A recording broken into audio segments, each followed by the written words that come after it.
It's time to roll, time to slay, time to loot. Grab your dice, ready up, let's go!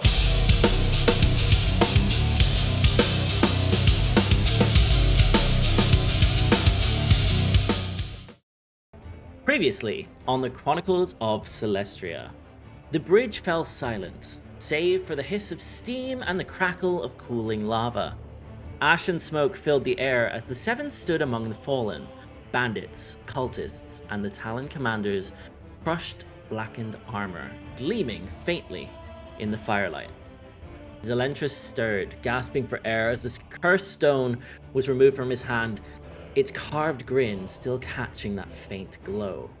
Erendor was gone, swallowed by a murder of crows that blotted out the sky itself, leaving behind only a handful of black silver-tipped feathers that shimmered with a celestial light. Searching the bodies, they found more than coin and steel, a soot-stained note which simply said, "By decree of the crow's hand, deliver the relic south to Ignitia.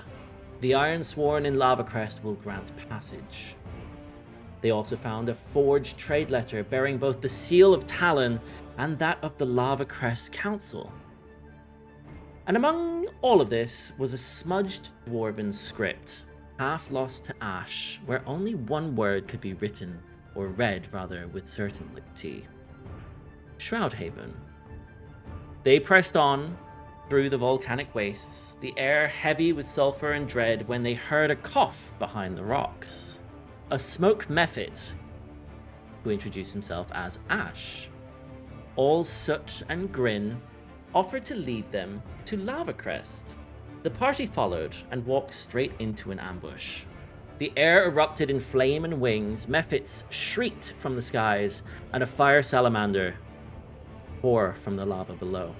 Blades met scales, spells burst in heat, and when the dust settled, one mephit remained, though limp and battered, his name being Grim.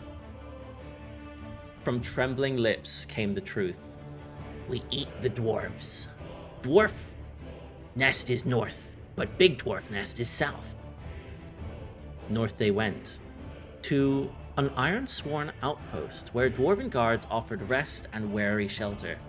There, beneath the low rumble of distant magma, they pieced together what they'd found. Magic and ink revealed a clearer truth. The Talon-signed letters, hidden command, "Deliver it to Shroudhaven." As the others slept, each found their own pastime. Elirr wrote into his mysterious book, and something wrote back. A voice, old and knowing, spoke of Fibrak and the lost age of masters. Sylas sensed the eyes of the crows circling above. Ashira felt her pulse quicken, her pupils dilating with an unseen, unknown power. And Mirabelle, restless, sleepless, saw light shift and shadows move. Heavy footsteps echoed outside the door. The outpost held its breath. This is episode 19 of the Chronicles of Celestria, Embers of Anarchy. We begin today's session where each of you managed to go and gain the benefits of a long rest. As you all laid down the night before, Mirabelle, as the night hums like a forge, heat presses against your skin through. It's almost like flames are around you, but not quite touching you. As you stir from this half sleep, the world around you almost warps. Your friends lie on their hammocks or beds. Each of them looks to be encased in a form of crystal, or perhaps not crystal, but a ruby, glowing faintly from within. You feel a whisper on the wind, and it's as though the tent flap at the entrance opens. As you stand up, Mirabelle, you look around you. The only thing moving in this room is the tent entrance, which flaps with the wind. You can hear heavy footfall outside, but you're not quite sure what it is. What do you do as each of those around you seems to be encased in something and almost like frozen in time? I get up, I'll look around maybe a little bit more, and then I'll get up and open the tent. Like, Yeah. who is there? Mirabelle, unbeknownst to you, as you dozed off, as you woke here, around you, it seems unfamiliar. And as you open up the tent flap and poke your head out, you find yourself immediately somewhere familiar. Mirabelle, you look around you and you're no longer at the outpost. As you look back, you look at a door to a tavern that you seem to have stepped through. The tavern you know. As you look around, embers and smoke fill the air. Bodies lay across the street. Stonehaven burns before you. The city stretches in ruin, streets you know swallowed by fire. Ash seems to dance like snow around you, but you don't feel any pain. It's odd. It's like faces emerge in and out of the smoke around you, pleading, worshipping you, weeping towards you. One you hear say, "Ash blood." One hisses. Another comes towards you, "Child of flame."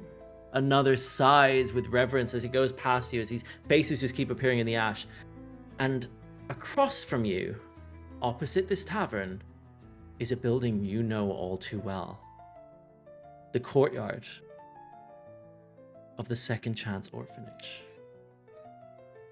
Right in the center, underneath the archway, you see a figure who appears to be knelt down with a red hood. Her face, it's hard to read, but it's familiar. It's your nose, your eyes, your fire. Her lips move as a deep voice echoes through her, resonant and terrible.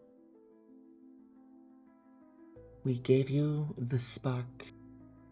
Will you carry the fire or burn with it?" What do you do? As you Is it just clear hear that this, she's addressing me? she appears to be talking to a basket.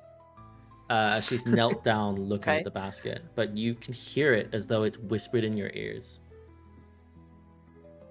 I decide to ignore it for now. Do I see like dead bodies here? Everywhere around here is dead bodies, and as you walk towards them, you can see that they appear to have been singed, almost like fire has erupted out of them. Any of them recognizable? As you look To me? around, a couple of them are familiar faces, no one you know personally, but people you'd seen growing up. There's the face of the tavern keeper. There's a lady opposite you who used to sell apples. There's a man who used to give you the occasional leftover ration from the tavern. Each of them lies there, burnt, their skin caved, almost like they've been choking on fumes. I go to what seems to be like the red cultist lady. What is this? Past, present, future? As you look to her, she doesn't say anything, but you can't help but feel as you get closer, it's eerily similar to your own features that she has. And in the basket that she appears to be talking to lies a small fire genasi baby with one little blanket on it. You see the embroidered name Ember. So past. I don't remember any of this. Explain yourself. As you talk to her, she looks up to you and she reaches towards you. And as she does so, everything around you crumbles. She falls into almost like cinders on the ground. And the world erupts in light as you're returned back and jolt awake. The candles in the room around you flicker violently. The air around you shimmers with heat. Your hands spark as that glow on your hands almost throbs. You can feel it throbbing in your hand as it's almost like it's burning into the skin. Not with control, but almost like it's got a memory of its own. For a heartbeat, your eyes blaze like a molten gold, and you see this faint, almost like a golden haze in the room. And then the darkness returns and the room is still. You hear the dwarf in the corner snoring away. You're back. And you know that this was some vision of sorts.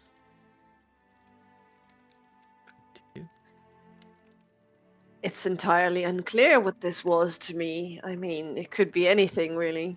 So, I mean, I assume I still have some sort of sensation in my hand. I'll sleep with my gloves on tonight. Mhm. I'll, like, no, not right now. You sort of put it away. I'll sort this out later. This is not, no, just no. Perfect. Yeah, I like the idea that Mirabelle's like, I need my beauty sleep. I'm done with Yeah, this. Puts it like away.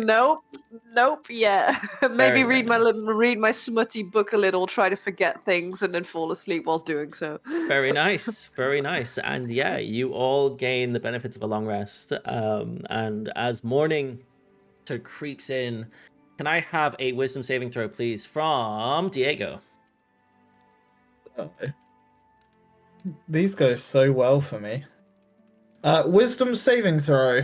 Yes. You sure you don't want something like charisma? You know what? I'm pretty sure that that's The what I would dex. like. Nah, you know, wisdom feels really good right now.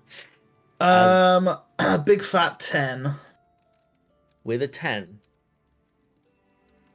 Diego, you wake up feeling a little bit exhausted as you had a restless night, though you can't remember what. You had bad dreams last night.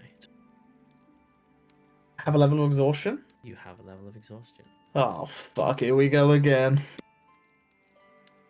You all awake in the morning. At dawn, the dwarves of the Ironsworn who let you stay here, one of them comes in, and you probably all hear the stone clattering as he sort of steps in with his heavy boots and wakes up the other one. Oh, it's your shift, mate. Sorry, everyone. Does anyone want some coffee? Good morning. As he looks around the room to all of you. Oh, if you are brewing some, yeah, sure. By all means. Anyone else? Yes, I Black could use coffee. some. He goes over to the side and you can see he's just got like it's almost like a little hot coals that appear to be constantly lit. They've been lit in this brazier since you got into the room. And he goes over and he puts like a little pan basically on the top and starts brewing the coffee. It smells like coffee. What do you guys do?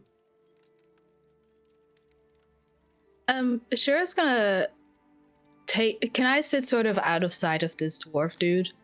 Yeah, absolutely. He's the only one in here with you guys. You guys have just woken up. He's just brewing some coffee in the corner, basically. I want to spend a little bit of time before we hit the road to try and take this letter, this forged trade letter, and make my own version of it with the signature of Dorian without the extra smudged handwritten text, and then fill in the gaps potentially on there saying that we're picking up a shipment from the Citadel to go back to Lava Crest. Okay, so that's Or Dorian. that we're, basically the trade route under the same name with the same wax seal from the anvil that I also have collected. Mhm. I just want to make one, but that it sort of states that we're picking something up from the Citadel and delivering it to Lava Crest. Yeah. You're gonna try and use. What are you using to do this? Is it a My forgery forgery kit. kit? Okay. If you'd like to do a roll using your forgery kit, please. I believe they have their own stats, don't they? Yeah, it's dexterity, right? Because for some reason it said ability was strength, and I don't see that being strength. Yeah, I'll allow it to be dex. That's fine. This is a flat check. 15. Yeah, as you create quite a convincing. Bear with me. As you create quite a convincing looking replicant of this without that seal of Talon. It looks very similar to that of Emberforge. And I think as I'm sitting there, I'm occasionally looking up just to see that, like, if the dwarf comes over to hand me my coffee, he's not actually going to see what I'm doing. Mhm. And I look around the room, and I don't know if Diego's up already. I think I'm definitely sleeping in at this point. If I've had a Yeah. rough night, maybe I roll back over and I'm just like pillow over my face, just sort of like trying to get just a few extra winks. Yeah. Okay. And I see that, and I'm like, I just think to myself, like, God, I wonder if he's had another bad dream. Shut up! I'm trying to sleep. What? Wait, this is in your head? What do you mean? Stop talking to me, Ashira. Look, I've had a bad night again, okay? Did you? I didn't say that out loud, did I? Yes, that's how I heard you. Everyone heard you. The rest of you Oh, just hear... Did you? Do they hear anything? again. What do they hear here? Well, I thought. I wonder if he's had a bad dream again. You thought that Diego responded, but was that in his head or was that out loud? That's what I'm asking. What do the others hear here? Did you say it out loud? I don't know. I said everything out loud. You guys hear Diego just having Yeah. a moment in the corner talking to himself. I would say all Diego? of you in the area hear this. Are you right? Are you right? Yes, Ashira, just shush, please. Thank you. I wasn't talking to you. Yes, you was. You said that maybe I had a bad dream again. And if I've had a bad dream, maybe leave me alone so I can get some extra sleep until we leave. You're really the only didn't- one who's kind of making noise. Now everyone is talking to me. Ah! I didn't And I think- sit up in bed and I'm just like, ah! And then I realize that I'm in a hammock and I successfully don't fall out of it. I clamber my way out of it and I'm like, ah, With this 14, Okay. you get out. I'm awake. I did not say that out loud. I thought it, but you heard my thoughts? You definitely said it out loud, right, guys? No. No, Here I you go. haven't heard anything. I think you need this. Is the dwarf hands you looks like a little stone cup that's almost been molded out of clay in the area, and it's got what looks to be some piping hot coffee in it. I've got like one eye shut, one eye open, like because I've got like a bit of a headache, and I want to insight check this motherfucker because Sure. you know, even though I trust them, they're still not 100% trustworthy. Yeah. I trusted their word last night. 15. Does he seem like he's got good intention? With a 15, this guy appears to be giving you a nice hot cup of coffee. You watched him Okay. basically pour the beans and everything in front of you, although you were half out of it, but he appears to be genuine, yeah. That smells good. I'm going to sit in the corner. Call me when we're ready. And I take a sip and go and sit in the corner. Yeah, it's incredibly bitter, but it is coffee. It's very, very strong. And quite hot. Just so everyone knows, Captain Thrain Ironmantle should be through. Sorry. Yes, Captain Thrain Ironmantle should be through any time this morning. Might be worth being presentable when he does so. Is he saying that to Oh. us? Yes, Who? he's captain of the Little Rock Watch, you see. Captain who? What about the big rocks? Captain Thrain Ironmantle. He's just one of the Iron Sworn who was put into the station in these parts, and he's yeah, he can be a bit tough in the morning. Is his opinion on Talon the same as yours? His eyes sort of open a little bit. Well, the Iron Sworn are... We do as Lavacrest wishes, as the council decides. Inside check. Yep. Inside. Good Yeah. insight. I Inside, don't yeah. trust them. Anybody who would like to do so can definitely do an I insight check. won't, because I incited him last night and got a very high roll, so I already know his feelings towards it. 18. So we had an 18 from Judge, a 10 from Sylas, a 19 from Mirabelle, a 22 from Ashira, and a 14 from Elirr.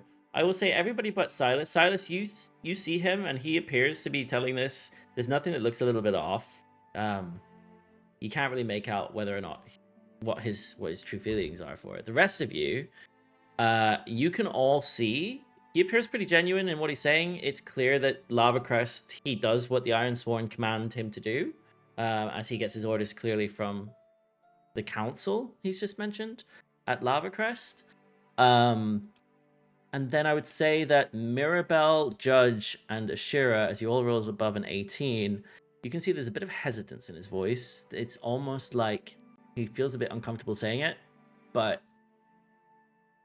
he is true with what he's saying. What he's saying is true, but he appears to feel something differently towards it. Almost opposed to it. My angle is more towards the Talon part. And when Talon's mentioned Mhm. with the captain's name, does it feel like there's a bit of distaste towards the captain in the sense of like, oh, he actually like agrees with Talon, or is it more so like, you know, he's relieved in the fact that this captain may share the same similar ideals? You got the impression with a 18 that he himself is duty bound with the orders he's given. What his impression of Iron Mantle, the captain, what his impression of the captain's viewpoints are towards Talon, he might not know. I think we'll probably be gone before the captain arrives anyway. We're not planning on staying here too long. We got some places to go, places to be. But thank you for your hospitality, though. I do appreciate the kindness. By all means, would you like some coffee, sir? No, I don't drink. Ah, all right. Okay. As he sort of pours it back into the pot. Anybody else? Coffee? No? No, this one is quite strong already. It's a good brew. Sorry about that. As he pulls out from underneath the stool, he looks around and sort of pulls a blanket over, and you can see that underneath the stool there is just this like loaf of what looks to be brown bread. You're not sure how long it's been there. Breakfast. We have rations. We have our own supplies. We'll keep ourselves fed.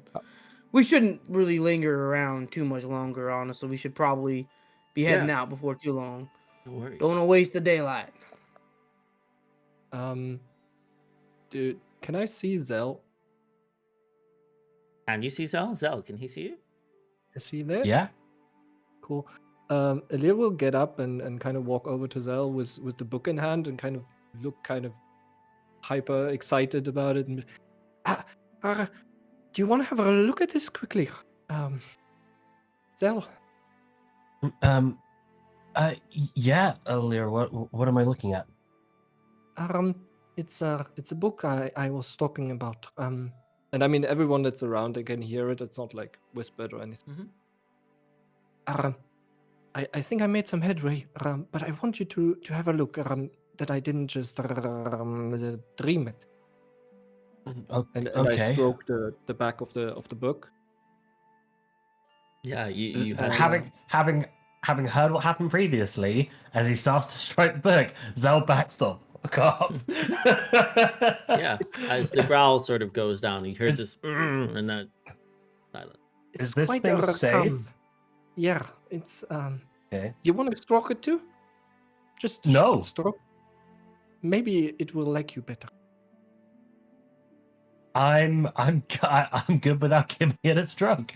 So I open it up and try to open it up to the same page that I was writing on last time. Yeah, there's two blank Right. pages. Great, that's what I feared. Do you see anything? I see paper. Well, great.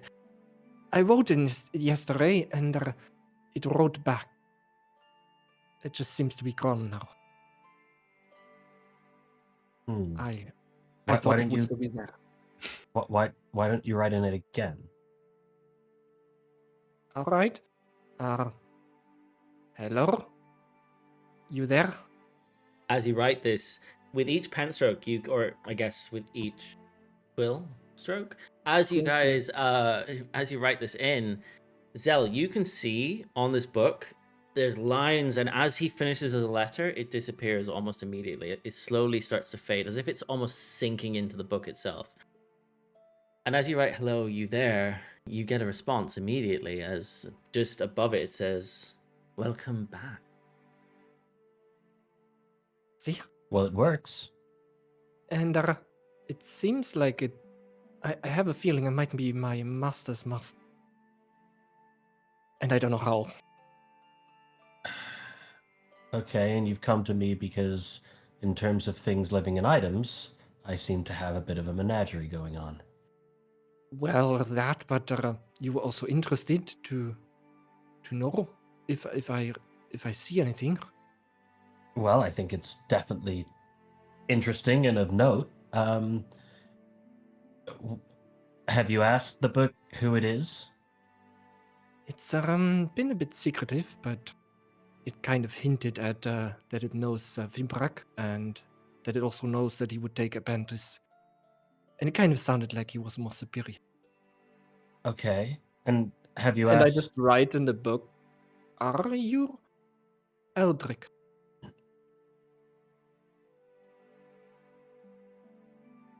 Are you muted? You're muted, Paddy. It just says Eldrick and then a question mark. Well, Elirr, I write in it, you know my master, right? You just see it says, I know Fibrak. Why don't you ask it what its goals or aims or even just wants are? Why don't we get an idea of what the book wants? And then maybe we can get some answers. I'm sorry, Alice.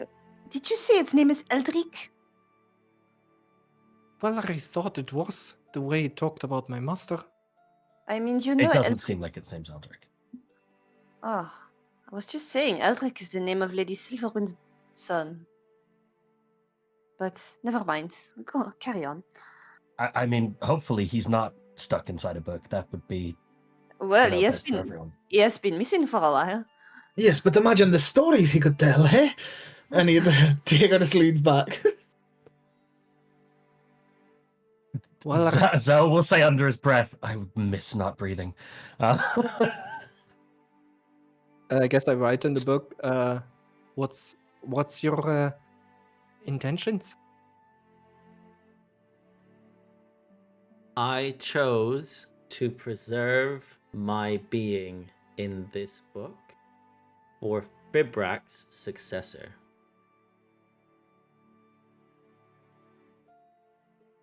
So who are you? You just see ... on the page. Ask it if it means his successor as in head of the academy that you're from, or successor in terms of the next... sorry, guys, my memory's a little bit hazy. You know... okay, I can't even think of anything to say in character, but the people that we're all looking after, the people that are like related to Ashira and stuff like that. I've forgotten the names. You keepers see of it says on the page, What? after some period, you see it says, I was, and it's underlined, a keeper. balance.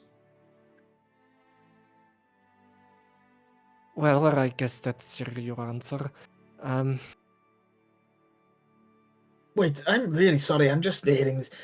Fibrax is a keeper of balance? Yeah. He was kind of part. Wait, does that not mean he probably has a stone? Well, I don't think so. Ashira's granddad said he was more of a like me, like a scribe, like a keeper of the memory of their Yes, but journeys. isn't the point of the keepers to keep these stones protected so that bad shit doesn't happen? Maybe we should, talk to him, find that. And wait, he keeps stories of the keepers? Does that mean he knows who the others are? Like he might, yeah. I mean, I Why did haven't get. we gone to him? remember the library? I did get a scroll of sending. I just didn't really know how to bring it up.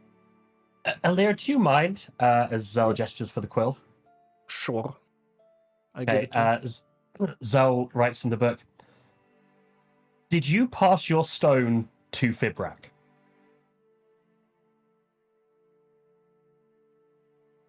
You see ...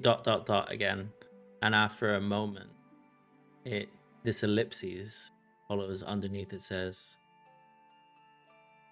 "I trained Fibrak. He succeeded me." So Fibrak has a stone. Wait, why? Use the sending now. Well, how about maybe we don't yet, and we wait until, we're back on Okay. the road. Yes, no, good question. So then we're not with this nice gentleman. I mean, from what he's told us, from what Elirr has told us, Fibrak seems like a competent guardian, no? Yeah. I'm pretty sure the stone will be safe with him for now. Well, I yes, mean- but I think Remus is pretty powerful too, no? Stone got yonked under his nose.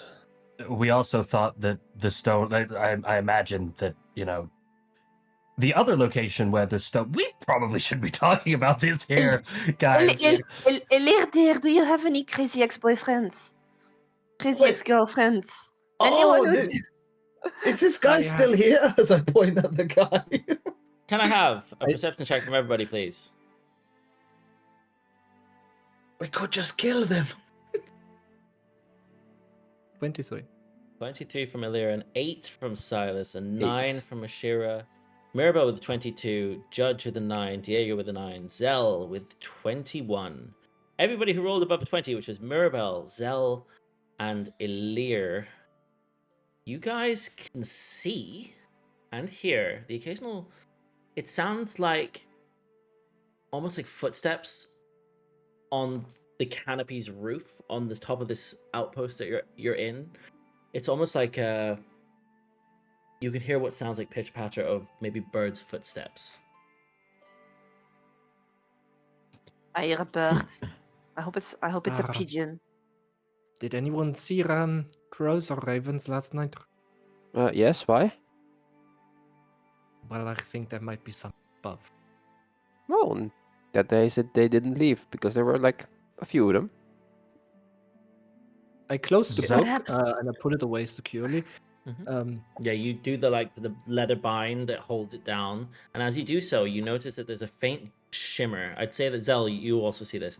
There's a faint shimmer on the outside. It looks almost like a silver mist comes out of the pages as he closes it, like it sort of floats out of the book.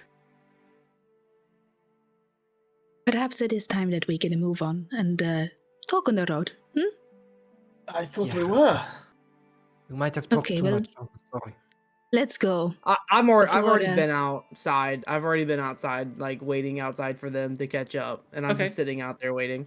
Judge, as you're sitting outside first, you Thank see you. coming over the hill towards you is Oh, a great. gentleman with a cart of sorts, Yep. almost like a wheelbarrow, but behind him it's like a single person cart, and he Yep. looks up to you. It is a dwarven guard of sorts, Yep. and he sort of looks you up and down. You can Mhm. see the other dwarf, and you notice that the dwarf who's standing outside, who was the one lying down to you earlier, he sort of stands at the ready and salutes as this guy comes in. Captain! Oh, right. Who's this then? Who are you? The name's well, I don't really have a name. I'm just a warforged, traveling to Lava Crest. Lava Crest. Oh, okay. Yep. What business does a Warforged have at Lava Crest? I'd say at this moment, the rest of you sort of emerge from the tent as well. Well, I don't remember it being any of your business what we're traveling to Lava Crest for, but if you must know, I work for a temple, and I'm just heading over there to give praises. Very well. Praises from a Warforged? I know it might not be the most No. normal thing you've ever seen, but hey, times are changing. Maybe you should just accept the fact that Warforged can do that now. As the rest of you Morning. step out. Good morning. Oh, it's Praise quite, Talon. quite a few of you. Praise Talon. Are you with Talon? Of course. Okay. Praise Talon, I suppose. You notice, all of you notice that he appears to be looking up and down at Judge. Like his gaze is all over Judge, and it's not just why are you here? What are you? He appears to be focused on the detail of the metal that you're made out of. Can I help you? Is there something intriguing? Come on, Warforged. We need to get you out of here. We need to get you on the road to Lava Crest. Well, he sort of drops down the carriage that he's been pulling up behind him. My name's Captain Thrain Ironmantle. I'm one of the captains of the land dwellers here in Lava Crest, or Ignitia, on behalf of Lava Crest. Can I help any of you? Perhaps you, Master Warforged, are you heading back home to Lava Crest? My home? No, I was made in a. I'm sorry, Captain Thrain. The details of the missions passed on from the Crow were for us to handle. We are not under allowances to pass these. Oh, sorry. Is this your Information on. Warforged? No, my mistake. Well, I must say, I would avoid the gullies, as he gestures to the path that you guys came in on. Mephits breed there. Just down the road. Those creatures are half smoke, half spite. Yes, You'll find we a already graveyard. had. Oh, you've met them. Yes, that's why we decided to seek refuge with your men last night. We appreciate it, but we really must be on our way. At least you can handle yourselves. Well, if you're looking for the road to Lava Crest, there's a graveyard just over this ridge here. It's our dead. Stone stacked and silent. Beyond that, head for Little Rock. They're surface folk, but they're decent. There's a smith there. Hard to miss her. Myrtle. She's actually banished from Lava Crest, but she'll be able to steer you the direction. Sorry. Do you happen to have a map? I always got burned with some elemental. Gosh, don't carry these people. Any paper Okay. here, just We can find one in, what is this place called we're going to? Little Rock. Little Rock. Good. Literally Okay, perfect. straight south, follow the road. Fantastic. It's Thank about you. 2 days. There's a couple of caves on the way. They're usually cleared out. You should be fine. All right. Well, thank you. Have a good one. Do. He sort of bows his head towards you, Judge, and looks to you, Zal, and sort of. Okay. Well, by any time, make your way. Can I insight check his demeanor towards us since we've said that we're part of Talon? Yep, absolutely. I want to see if he fears us or if he respects us. From what you're saying, it sounds more like fear, but I just want to see if I can. A 12? His eyes widened as you said it, and it's sort of almost like a bit of color drained from his face. With a 12, Okay. He's obviously either afraid or respecting you. You're not sure. Either way, he sees you guys as above him. Superior. Yeah. Yeah, cool. That's fine. Cool, well, let us avoid the gullies. When he bowed, because he gave like a bow to me. Mhm. Is there like does he look like he like recognizes me from somewhere? Is there like a Can I have an insight check Like, from is you, there- please, to see what you would make Great. of that? why is he treating me like this? 21. 21, Judge.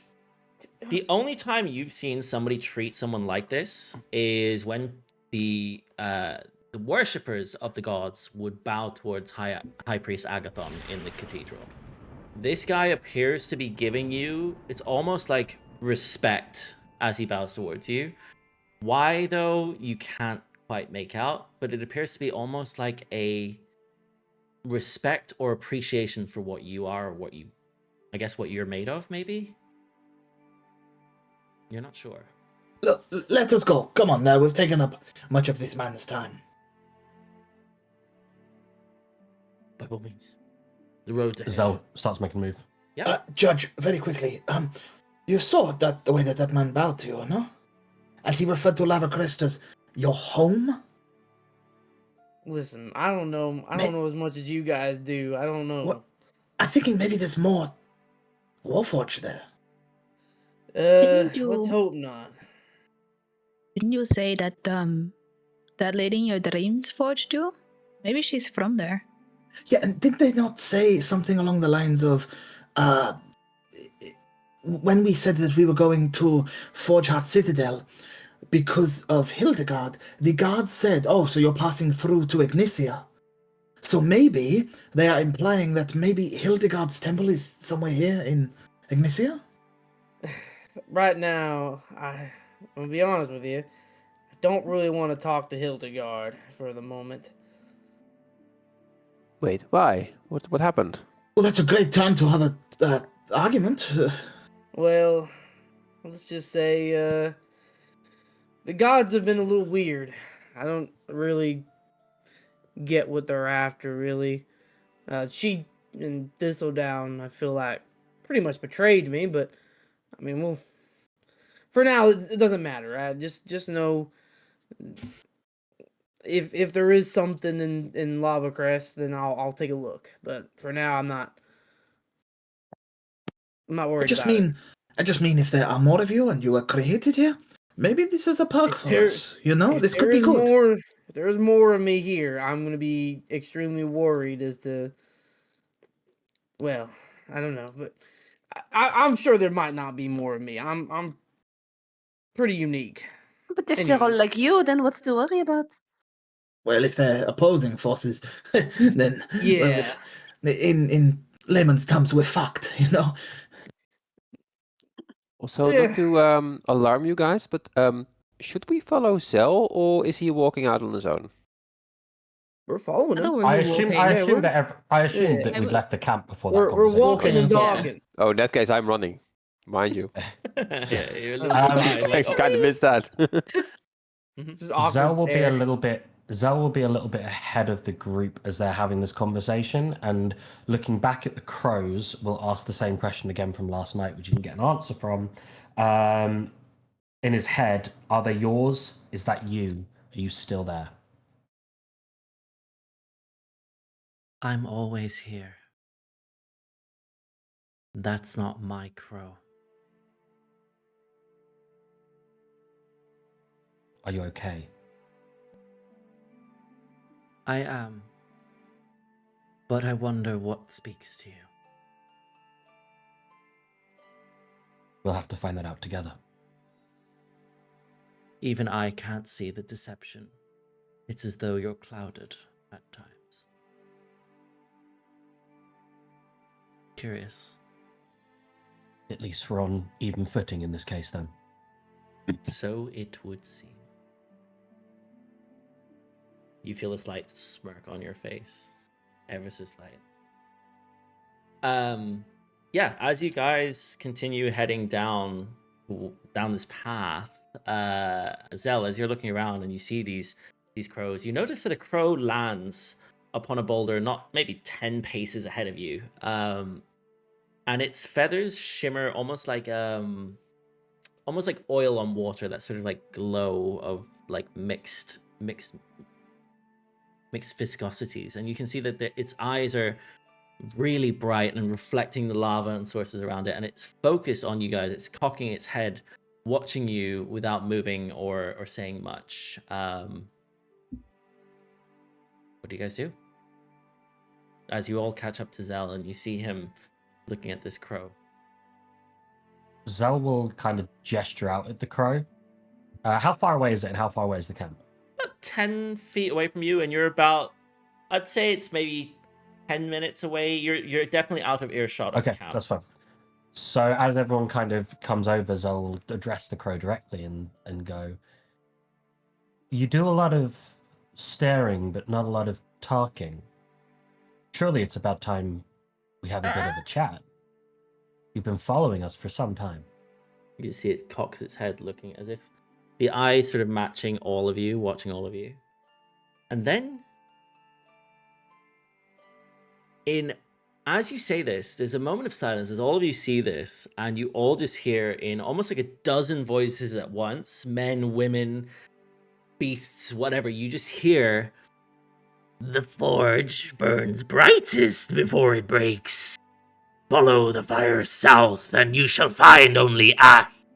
And then the crow erupts into black feathers. I'll send that to you so you have it in writing. But it erupts into ash and black feathers, and it pops almost like it's just exploded into feathers. And you see, instead of them falling, they almost float up into smoke and dissipate. I would say that as you guys continue to follow the road, and you've seen this, Zell, as you spoke to Seraphine, you hear, "Ignore the scavenger's lies. Crows peck at corpses. They know nothing of kings." And Judge, you feel a very faint warmth lingers in the air.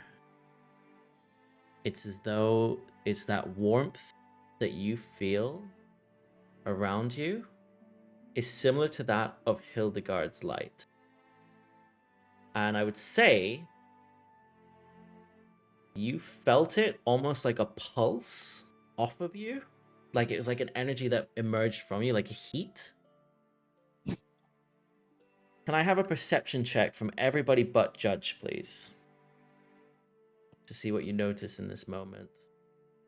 As we had a 6 from Sylas, a 14 from Diego, a 10 from Ashira, 6 from Mirabelle, a 10 from Elirr, and a 7 from Zell. Diego, you were the only one to notice. It was like a wave of heat. You know when there's a hot air and you can sort of fizzles and it looks like you can't really see the horizon through it? It's like a wave of hot air came off him, and as that wave hit the crow, it popped into feathers. Something that is on or protecting Judge is preventing this crow. Judge? Yeah, what up? Why did you kill the crow? My hammer's been in my arms the whole time. I haven't swung at anything.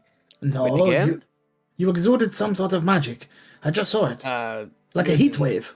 My heat. Okay, listen. There's a lot of things I can do. I mean, I'm pretty talented, but a heat wave is not one of those things I'm doing. I'm capable of doing. Can I do an arcana to see if I can ascertain what type of magic, like is divine Absolutely. Yes, you can definitely do an arcana check. It's gonna go well. +0 to the roll.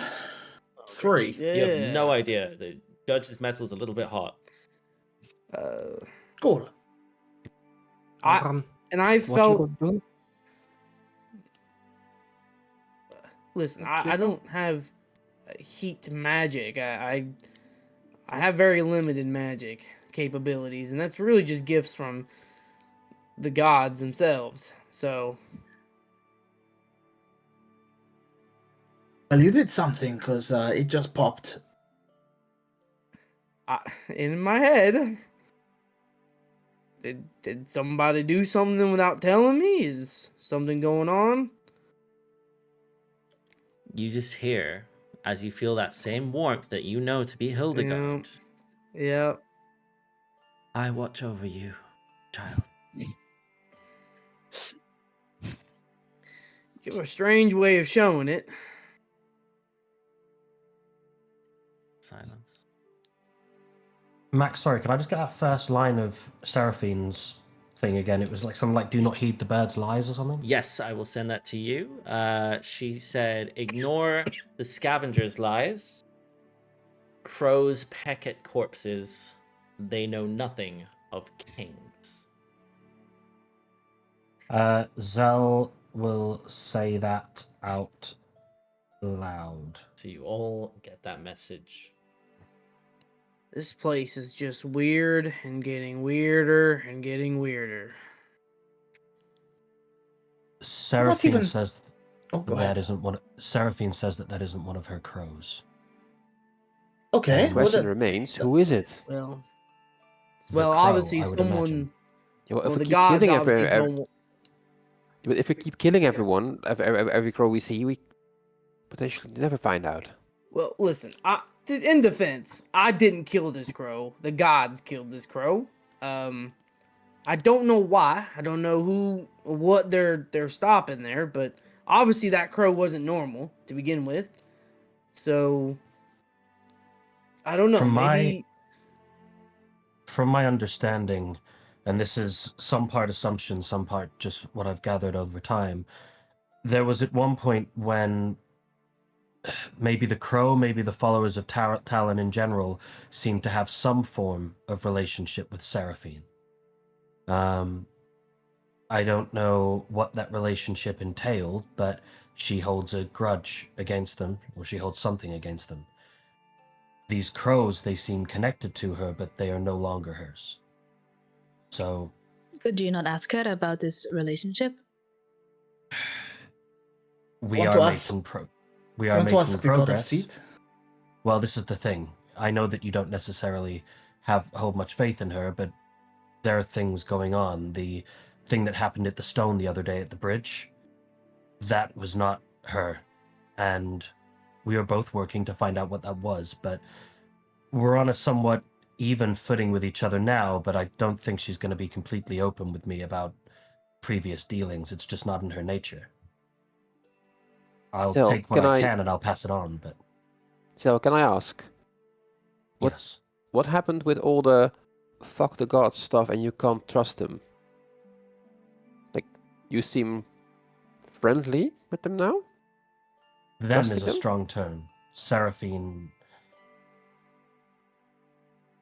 Things seem a little bit different with Seraphine, and it's not necessarily trust so much as we have a shared goal. I don't know how much I can say without putting myself or you guys in danger, but something else is going on with the stone. And both Seraphine and I are looking into it, and I'll share what I can when I can. If you It's need funny any help, how- make sure like we are still here for you. So if you need any help, any wisdom, just say. I find it amusing how the gods continue to want us to go on this path, and yet they don't share the information they may have. I They know completely agree with you, things. Judge. They know things, and yet they don't want to share. That's the game Kinda of hard to gods. It's kind of hard to trust beings that, well, don't want to give you the answers. But in the god's defense, how do they know they can trust you? You know? See, Well- and that's the interesting part. If they didn't trust me, why did they make me? We don't know they made you. Well, says I, they I made you? do. They told me. But can you trust them? That's the thing. I don't know if I can trust them. They haven't really shown me much to trust to begin with. I mean, they almost were the reason Mirabelle died. If they didn't, I had to beg them to help me. I would And say then it's they- less about trust and them trusting us, and more like a player moving pieces on a game board. Yes. We are the pieces, and they're the players. But Oh, to them, we are just pawns. Yes. And how are the pieces meant to trust the strategist? How are the soldiers meant to trust generals who are hundreds of miles from the battlefield planning future moves? I think we should be wary. I And with refuse to be judging a is opinion. pawn. I refuse to be a pawn. You can make me a knight, you can make me a bishop, but you ain't making me no pawn. Now, I reached out to a titan yesterday, and that thing didn't even question me and helped me out. And you're telling me a god couldn't have done that? What Oh, no, about the you know- queen? I You can think be that- a queen. You can be I a think queen. that suits Mirabelle. But anyway, Judge, I'm with you. I don't think the gods are to be trusted. Seraphine and I seem to have an understanding currently, but that doesn't mean I'm sitting here and saying that I swear fealty and trust her. We just have a common goal, and we'll see where that goes. But as I said, any information I get, I'll do my best to pass on to all of you. I cannot envy any of you, to be honest, with all these gods in your heads. It's quite peaceful. I envy you, Ashira. You want one? I envy you. They'll take I know out you the can stone. keep that one. I will just kick it out of your hand when needed. That is all. This morning I had you in my head, so does that make you a god now? Well, I don't know. I didn't say anything. Why did you hear? Wait. Look, I will be your checker if that is what you want, okay? You tell me where to go, and the checker will move. Zell, Sure, I will random think. question. Okay. Go ahead. Ashira will think. Step behind Ashira Zell. No? Ashira, You heard that again? I think so, yes. You said it out loud, You said though, you would no? be my checker. I thought that. I didn't say that. Did you see my lips move? I don't know, I wasn't looking at your lips. Look at well, my look lips.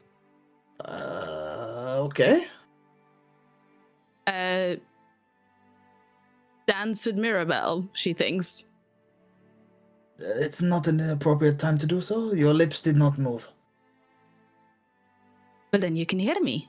Well, you can hear my thoughts. No. Trigger just starts walking off. Not today.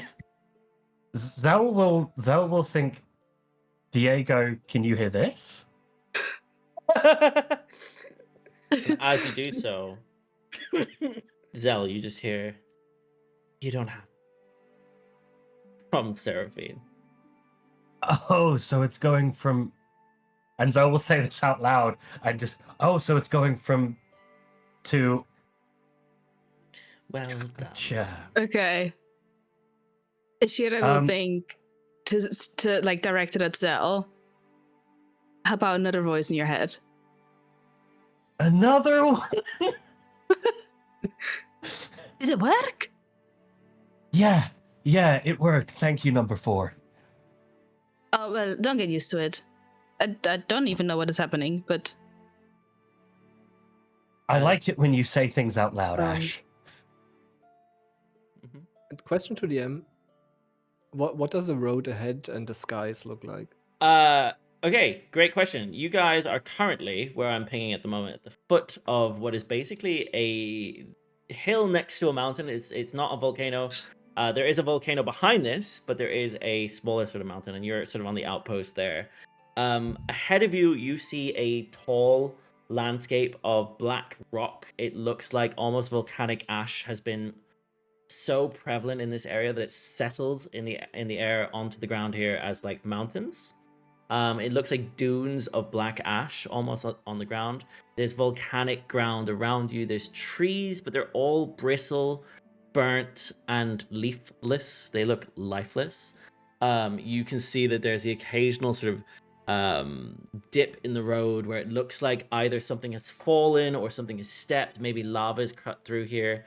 Every now and then you guys have a soft step and then a hard step where the ground's uneven between volcanic ash and the solid hardened lava of the ground beneath you. But the road does appear to be somewhat marked between here and the hills up ahead. You can see what looks to be this sort of mountain of rock, but there's a path that goes just past it. You can see there's a sort of a step up the stones and down probably on the other side as well. Elirr, you would know that the town you saw in the distance through the haze of the smoke in the air, you could see was on the other side of this rock, past where this path is leading. It does appear to be leading you towards that. It's about 2 days travel away. I'll say for the sake of brevity, you've spent most of the morning walking already. It looks like there's maybe a cave up ahead at the foot of the mountain next to where that sort of step up the rock is. You're not sure where the next one would be. It looks like the only one in the vicinity. What do you guys do? It's about, I'd say it's a couple hours walk from you, but you can see what looks to be the base of the mountain. Could I fly up, like, I don't know, 50 feet or something, 30 Mhm. feet. I don't know. Yeah. And just have a look for like safe passage, or just if there's anything to see, anything else. Yeah, as you sort of fly up, the air is very hot. It feels like really hot on your wings, almost like heavy as you have to sort of wave your wings through it. It's like you're swimming through the air rather than sort of just floating up like you would normally do. It's very dense. And as you get up, you see ahead of you, there's this path that leads up the rock, and then you can see it sort of descends down the other side. And on the other side of this mountain, it looks like there's the occasional torchlight along this road leading to what looks to be the town, but you can't quite see the entrance to it, but it looks to be heading in that direction. At the base of the mountain, there appears to be a little bit of torchlight on this side, and then there's more torchlight on the other side, but there's just a tiny bit right at the base of the mountain. You're not sure if it's torchlight or if it's just a fire in the area. You're not sure. Can I have a perception check from you, though, as you're up in the air? 24. 24. As you look around, Elirr, as you're looking ahead of you, you notice that in the distance, there appears to be around sort of this mountain over here, there appears to be something else big, large, and quite a few of them, with wings that are battering against the clouds. You see the occasional light, as if almost like fire in the sky, near the mountain. You're not sure what it is, but it's in the distance. It looks almost like lightning in the clouds, but it's sort of orangey fire colored right above the volcano itself. That's what you would see. Cool. But yeah, the road beneath you looks like a safe passage.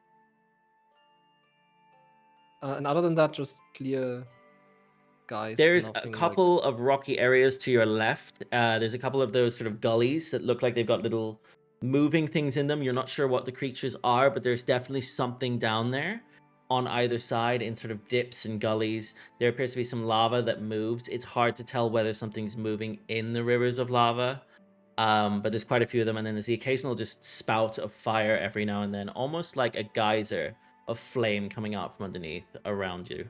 But the road ahead that you're on appears, for the most part, safe. cool. Yeah. I guess I kind of dive back down. And just hold just before I get down, flap the wings to stop the descent. And the road seems clear there. There seems to be a bit of a cave, and torches lit upon the path. It seems quite a traveled road. And I point towards the huge volcano This on, one over on here. the left-hand side, I guess, Mhm. if we are walking south. Anyway, and there's strange things in the skies, but it's far.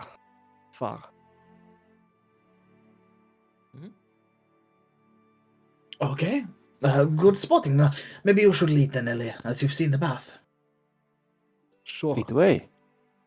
I will say it's kind of crazy that you have an Aarakocra who can do this for you. Very cool to have that in the party.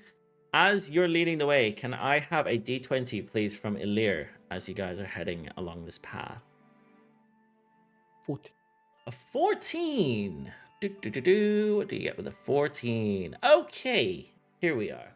Yes, Elirr, as you're walking along the road, you notice there appears to be a pouch on the ground up ahead of you. It looks like almost like a sack, sort of the size that would carry maybe 5 or 6 large potatoes. And it appears to be on the side of the road. It looks sealed and tied shut. What do you guys do? I turn around to whoever's next closest to me. Sure. There's like a sack by the side of the road. Should we check it out, or? Well, someone might have left it there. Why don't we get a bit closer and see if we see anyone? Sure. And I guess I will go closer to it, making sure people are close to me, not too far away. Yeah. Carefully approaching, I guess, and try and lift the sack. Yeah, as you look around you, there's no one that appears to be around you within eye shot. You can't see anybody ahead of you, behind you, left or right of you. There doesn't appear to be anybody around. There's just this bag, the sack that's sealed and sort of tied tightly at the top. As you get closer to it, it's hard to make out what's in it, but it does have sort of a weird sort of look to it. You reckon it would be easy to untie the top, though. What do you guys do?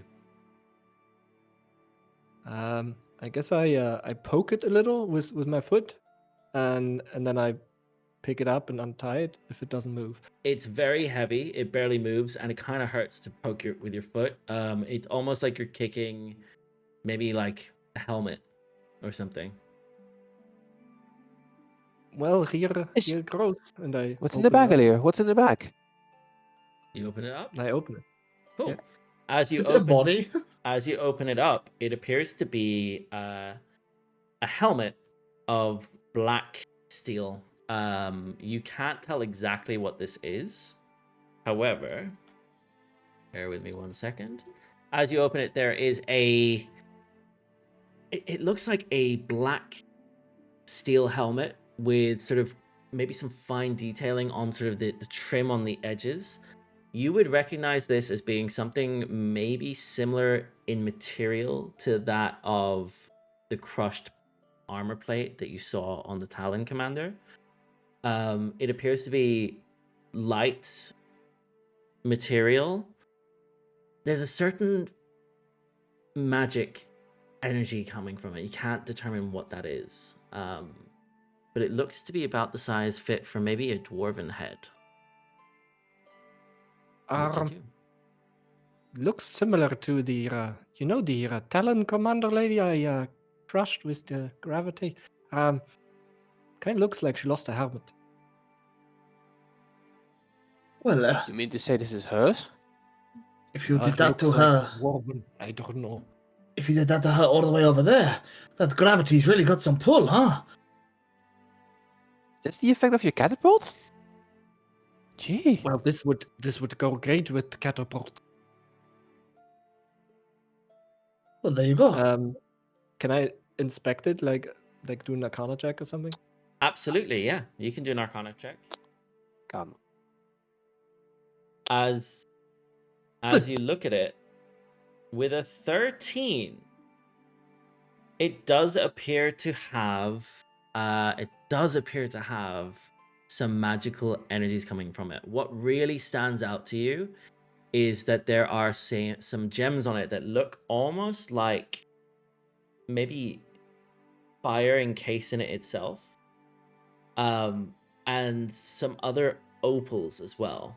It looks to appear maybe not fully intact. It maybe is broken in some way. But you notice that it's got these gems on it that appear to be magical in nature, arcane. Would I be able to determine this type of gem that's being used for enchantments or something from my time with Let's have a history check, please. Kirkle? Let's have a history check. An 18. Okay, cool.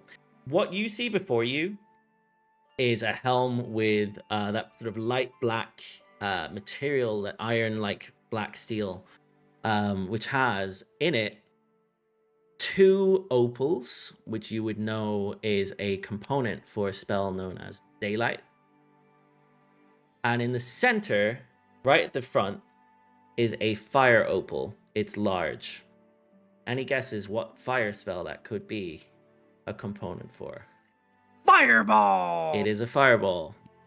This is I will tell you now, you will get it post session today. However, it is a broken Helm of Brilliance, which is a very busted, wondrous, very rare item. It will require attunement, but it gains you the benefits of basically casting one of the following spells using the gem that is housed. So you basically got a fireball and two uses of Daylight held within this item, and that is a very, very good roll for you to get a DC 14.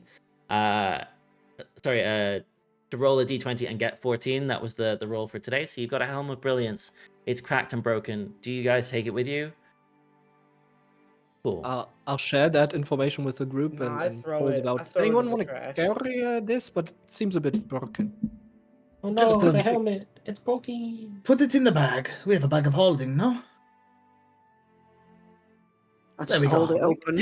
Yep, perfect. As you pocket this Helm of Brilliance, or I should say, damaged Helm of Brilliance. It's not quite Is that the only original. thing in the bag? That's the only thing that was in the bag. Sylas, Wow. you can fix this, no? Yeah, what Mirabelle said. Yeah, potentially. Yeah. Yeah, we can sort What? it out tonight. That could be really Let's busted. memorize this when we're in camp, because yeah, we can give it a try. Very nice. Yeah, as you gain a Helm of Brilliance. As you guys continue down the road, you notice that you come to the base of the mountain, and to the right-hand side, there appears to be a brazier that's very faintly lit. Elirr, this is what you saw when you flew up earlier. It's at the mouth of the cave, so the cave entrance has this sort of brazier in it. It is getting on. You've been walking pretty much the entire day. It's very hot here, and though it doesn't appear dark because there's lots of lava and fire in the air, it's definitely getting on. And what you've noticed is that there's no crows around you. Hasn't been all day. Well, like I said yesterday, why don't we find a nice cave? Ta-da! Let's stay here for the night. Wrong with that. Sweet. Could I cast some dancing lights into the cave Absolutely. like this? Mhm. Yeah. It's not very deep as your dancing lights go in. What colors are they? What sort of looks do they have? Well, they have like a greenish glow, like almost like a, like a, I don't know, like a Rasengan. Okay. From Naruto. Yes. So kind of like a green swirl of almost like a wind. Okay, cool. It swirl. lights up the cave as it goes through, and so almost like it coils almost through the air as it goes through. And you guys can just see it's not that deep of a cave. It looks like it's just enough to maybe keep the air here cool, as it's got some shade from the heat on the outside. It's as though as you step into the cave, it's not damp, but it's not hot. This is obviously a outpost. As you see, there's a brazier, and at the foot of the brazier, there appears to be a little anvil shape, sort of hammered into, or maybe iron has been melted in some way to form this symbol of an anvil at the base of this brazier. Does it look like the wax stamp? It is identical. Okay. But yeah, do you guys decide to camp up here? What is it that you're doing? Judge will post outside of the cave, and he'll just kind of set up his own little area right outside, so he can pull like a nice good guard of everything going on around. And he's gonna sit with his thoughts. He's gonna sit down and just kind of separate himself from the others, and just kind of sit there and take out the scenery in and pull watch. Very nice. Yeah. As you set up outside, the rest of you, what are you doing? Everyone, gather round. I have something to show you all. It's quite fabulous. Look, here is my tent, not set up. And I climb under the canvas, click my pole of collapsing, and the pole goes up. Ta-da! Greatest purchase That's known a to neat man. trick. Thank you. Now I just have to hammer the pegs in. And I go around and start hammering all my pegs in. DM, Yes. caves. This cave specifically. Mm-hmm. How similar does it look? How much PTSD am I getting from this cave? This cave is eerily similar in terms of the shape. The fact that the ground and the ceiling and the walls are all the same material is exactly what the cave was like for you previously. The only difference here is it's a lot smaller, and there doesn't appear to be an end on the other side. The cave that you were in previously had two ends to it. It's almost like a tunnel, basically. Whereas this one is like a solo cave. It's like a little, almost like a igloo shape. You've got the sort of dome of cave around you with a sort of doorway carved out of the stone. Zell's just kind of looking at the cave, like standing outside of it. Just looks like he's kind of staring at the cave. He's Zell, you holding the good? stone as well. I'm sure I'll be okay. This is I found the stone originally in a cave very much like this, the same night that I ran away from Mirabelle. Just bringing back some memories. Are you afraid or something? Or We've all been having a lot of visions and dreams, haven't we? I feel like mine's not going to be particularly pleasant in here.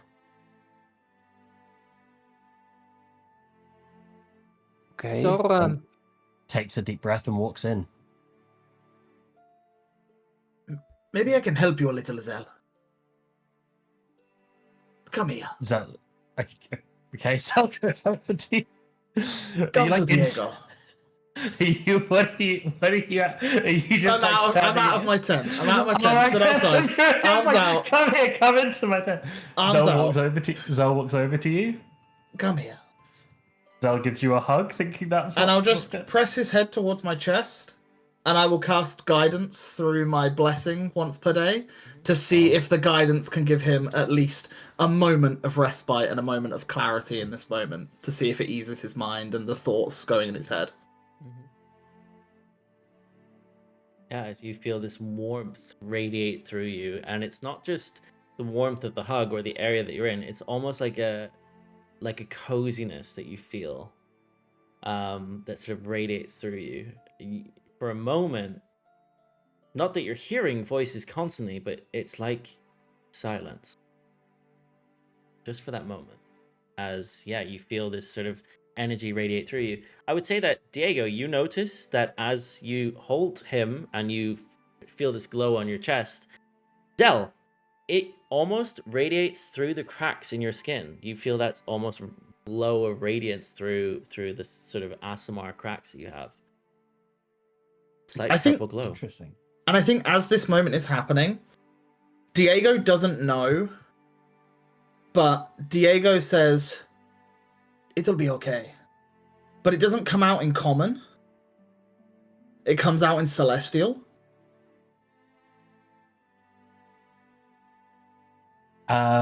Which Zell will reply in celestial.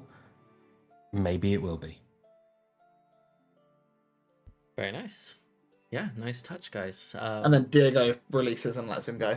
Very nice. Very, very nice. Elirr. Elirr would set up his tent, and when he's done, he would look for a book, a particular book that he picked up books at the library, right? The one that was written by Fimbrak himself. Yep. Because he was kind of confused by the book. About some details. Like who was his master? Who was he apprenticed to? If I find any information on that. Yeah, you can see it lists a couple of keepers. The original ones, especially, are mentioned. Dantas Sylvanco. You see, there's Sylvanthal. The names you know. Callista Argent. Like these are the original keepers. Then you can see a list of what appear to be authors who've kept it, maybe like written into this book or kept a journal, which is where you saw Jinglethorn's name written on that sort of author page. As you flick open to one of the later pages, you can see that the text almost changes from one to another as the form of the writing is slightly different. One is much closer, one is much wider. It's obviously been written in multiple times by different people, and this isn't necessarily the original copy, but it feels as though they've written in it themselves. As you look through it, you can see there's a couple names that you see. one of which is crossed out. It's hard to read, but you can just about see the name Aric, Aric,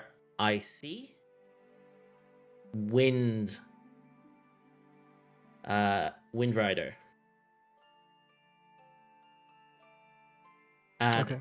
it's mentioned as one of the Keepers of Balance. You also see just above yeah, okay, fine. Yeah, you see one of the names just above Jinglethorns on the authors list is Thoric. Thoric. Thoric. Lava Mantle.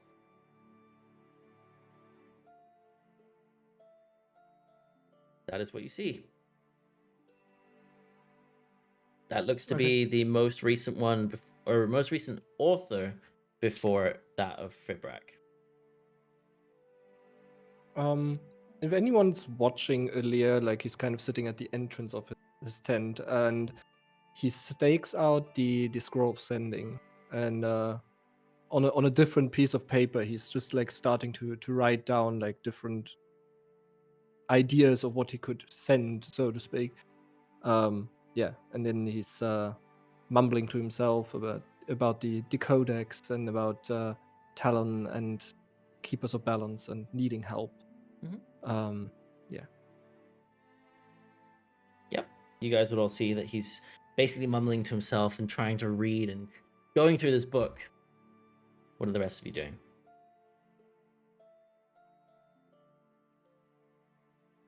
Ashira. What is it that you're doing?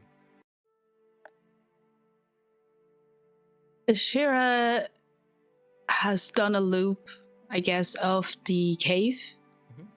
Because you said there was an end to this cave. I don't know if it's visible from where our campfire is. Only the way that you came in. Yeah, but I don't know how deep the cave is. So, like, she would have just done a little round to make sure that we're alone in here, even if it's animals. Yep. No methods or anything. Doesn't appear to be anything other than the rock wall, which is sort of like dome-shaped, almost like it's been carved out of the stone from the inside. There's nothing else with you. Just the brazier in the center. Yeah, and I think as she's done her circle, she started setting up her tent. Maybe she's given Mirabelle a hand setting up her tent as well. And I guess she just pulls out a bottle of wine because we are once again back at a campfire, and she's still carrying them round, and she starts pouring a glass for everyone. Perfect. Yep. Sylas, what is it that you're up to? As Ashira is there pouring glasses of wine in this cave in the dark, basically. Sylas is well, he doesn't use a tent, so he just roll out his bedroll eventually for the night. Gladly accepting the glass of wine from Ashira. It's always a good thing to sit down with the campfire with a glass of wine, just waiting for people to get back from what they are doing, potentially picking up some conversation. If anyone is around, I reckon Ashira's around. I don't know if anyone else is around already, or are they still doing their own things? Zell would have joined and sat down, and I think probably just before Sylas came over, probably would have sat down next to Ashira and just breathed out and just went, "You know what, Ash? I'm a little bit scared right now." And then he'd take one of the drinks and start drinking with her, just as Sylas kind of comes over. You know that you're with us now, right? You're not alone. I'm with you guys out here, but takes out the stone. In here, it's just the four of us. Wait, how many? That's still not alone. That's quite a lot of people. Looks to Sylas comes over. There's four in here now if you include me. There's me, there's Azulara from time to time, there's Seraphine, and there's whatever this new entity is. You're you hearing in like- your head, I could be in there too. Well, at least I'm not alone in that regard. I will say out loud. See, you're fine. You'll be fine. what's going on with that stone? Are they? Is it a prison for gods or like a medium or? Your guess is as good as mine. No idea what made it. No idea anything about it beyond that's what's in there. And I think most importantly, I'm not really sure how to get rid of it. Not on a permanent basis. I mean, I could throw it right now, but it will come back. It will always come back. Will it affect you if you like throw it away? And like, is there anything happening or maybe not happening that is supposed to happen? No, not that I know of. I've thrown it away before, and it just comes back within a few hours. You should get that catapult spell from Elirr and start using it with that. True, that could work. Would I? Well, Question to DM. Yeah. Would I know something about things that can be used as, I don't know, some sort of medium by powerful people? Given the way he said, like, I can throw it away, but the effect is always the same. It comes back and nothing changes. You would know the main thing, and I think all of you would know this, but especially those with either a connection to gods, either through druidic worship or through cathedral worship, through the light, etc. You would know that the gods work in mysterious ways. They all do. Each one is unique in how they either talk, worship, or present themselves, or maybe show themselves in life, whether it's through visions such as what Judge has experienced, or if it's through just a voice in their head, which I think a couple of you have heard, the occasional word. Maybe it's through a blessing, which some of you guys received from the Spirit Beast. One or two of you received more of a blessing in some ways, looking at Diego and Luna. This stone appears to be something that you're not entirely sure how it works, why it comes back, why it seems to house these gods or a voice of them or something. You're not entirely sure.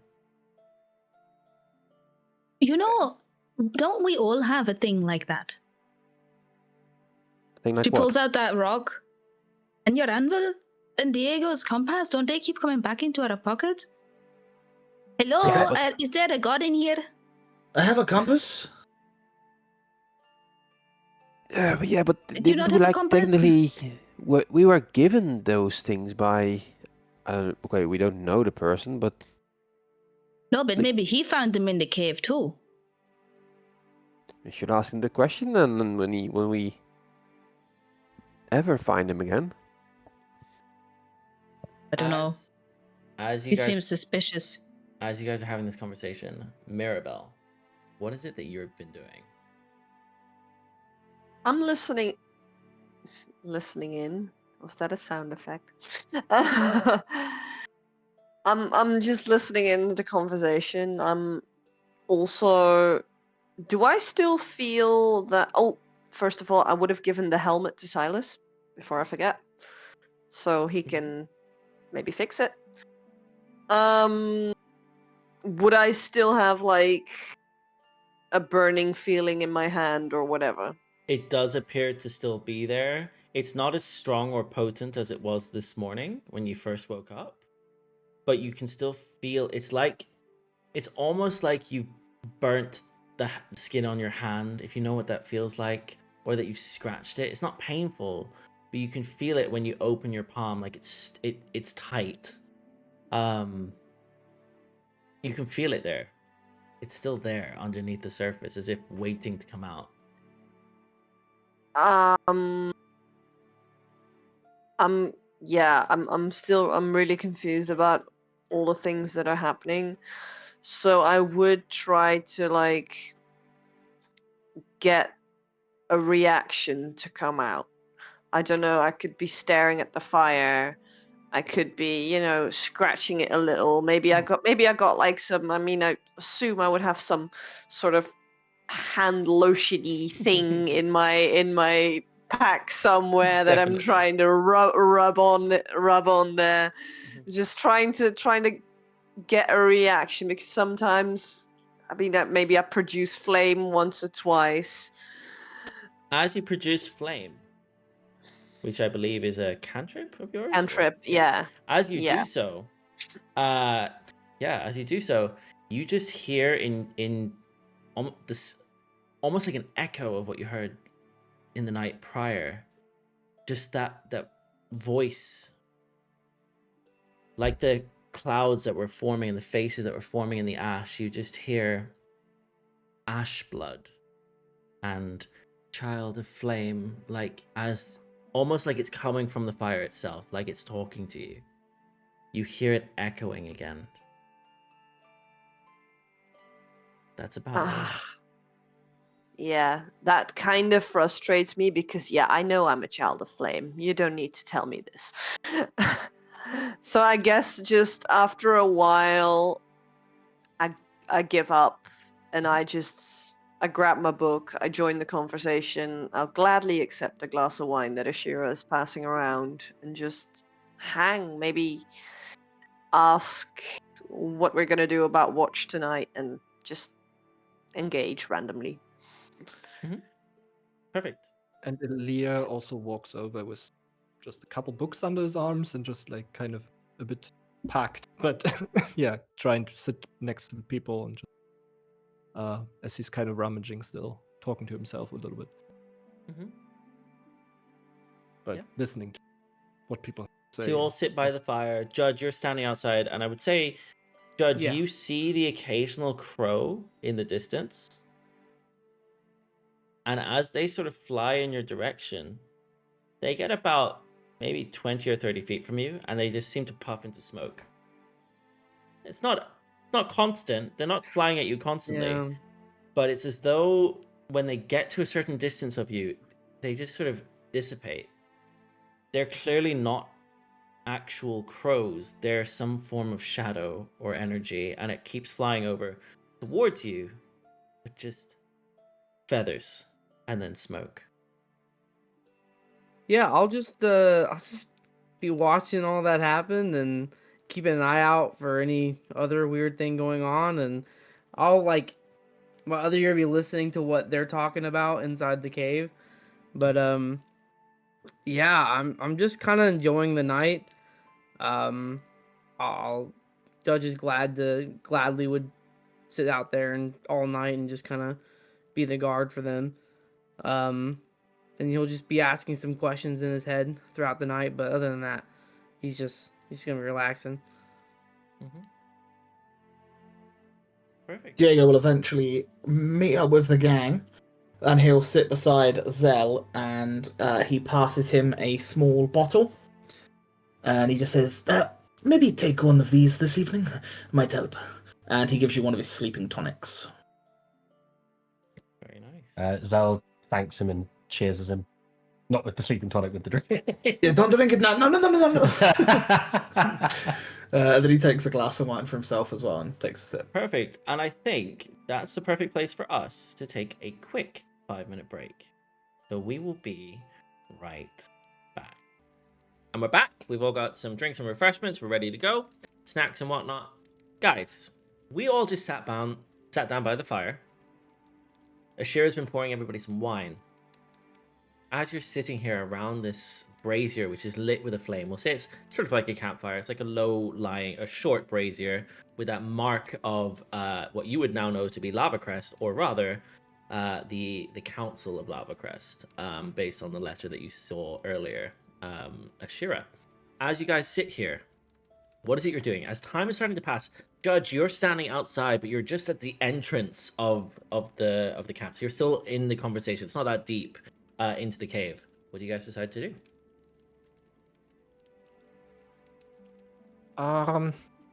Drinking games I again? Yeah? Anyone? I think I'm gonna do the sending, like Diego suggested. Maybe write to Fibrak. Yeah, sounds like a good idea. Do you know what you want to say to him? Well, gonna tell him I'm reading the Living Codex and that we've seen a lot of talents and I need help with keeping the balance. I Okay. think that's okay. Go for it, man. See how it goes. You only have the one? Oh, yeah, you kind of made him give it to me, but yeah, I got Wait, it from I the did? library earlier. Yeah, at the library. No, you remember the guy that you freaked the fuck out? You got the money. We went from to a Yeah, the you- library? email. Yes, we did. Oh, Yeah, we okay. did where I got We a might bunch be of able to find books, more in and then Lava we got Crest, but it's up to money, you. I just mean, if you're going to use it, do you want to mention these stones? Well, I imagine you would know about stones. I just think I don't know if this can be intercepted or something. That's why I Do you- kept it kind of vague. Like Do he you knows want him to it's know not. about the stones being stolen, though? I mean, I feel like that is That's like what a I mean. big. That is a big piece of information that he might want to know, being a fellow keeper of the. You Of could, if you said were going to thing. say like a 4-word phrase to him regarding Talon, you could say something like, Talon are stealing stones. That's a good point. That's nice. Just so that it's vague enough, but it gives him a little bit of a inkling, you know? Yeah. Yeah. The other problem I have with this is I only have one, so there's no way of doing it again. So But if he it- Well, he can answers, I have respond no to you. way of He can answering respond to again. you. But he's powerful, so maybe he can cast it again. That's true. Maybe, yeah. And if it all goes to shit, we can use the sending stone to send to Remus to send word out to Vibrak because they know each other. That's also very true. So we have ways of contact. We're not entirely. And then Fibrax can send it to Remus to send from Remus to Ashira, and then Ashira can Yes. tell And us. there you Yes. go. Yeah. And Great. nothing gets lost in And translation. then Sounds we can tell the crows outside, then the crows can tell. Either great. Are way, there if still you- crows, Judge? No, they get within 20 feet and they poof. They poof. You make them Yeah. poof? Something is. Cool. I guess I get out the sending scroll and Okay. cast it. Okay. Activated. I don't know. 25 words. What do you say to Fibrak Jinglethorn? Master, I started studying the Living Codex. Talents are stealing stones. I desperately seek your wisdom for keeping the balance. Where are you? Yours, Elirr. Very nice. I started studying the Living Codex. I'm just gonna send it to you again. What I exactly. Thank you. Talon are stealing the stones. I desperately seek your wisdom for keeping the balance. Where are yours, Elirr? Hey, you guys gonna have to somebody count for me, okay? Because I'm gonna try and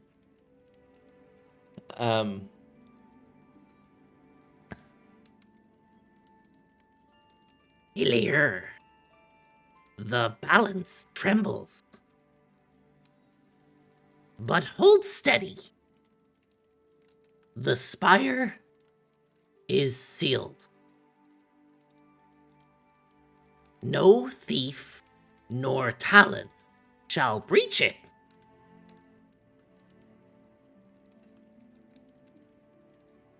Guard your heart, not your secrets. Trust you. It cuts off at Cut off trust. a secret. Because, yeah. Secrets? Secrets is the last word. cut- Yeah. Okay. Okay. And then I tell. Before you can say anything, you just hear, "Oh, and Elirr, Oh. trust few. If you need me, I am at the school. Have increased security since the thief at Sylvanthal?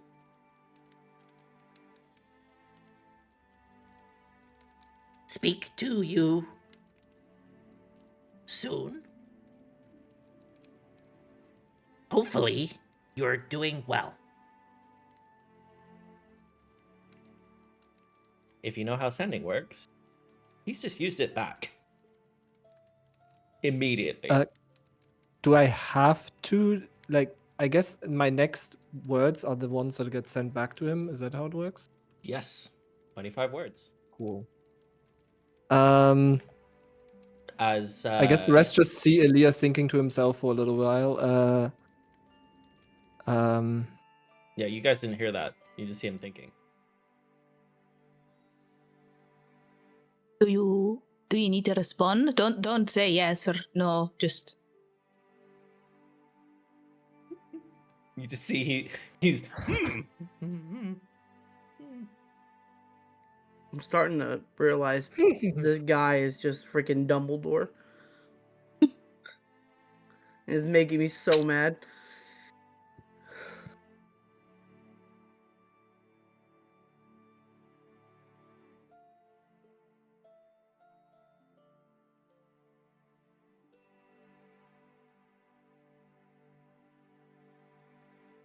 So, let's maybe have another drink while Elirr is.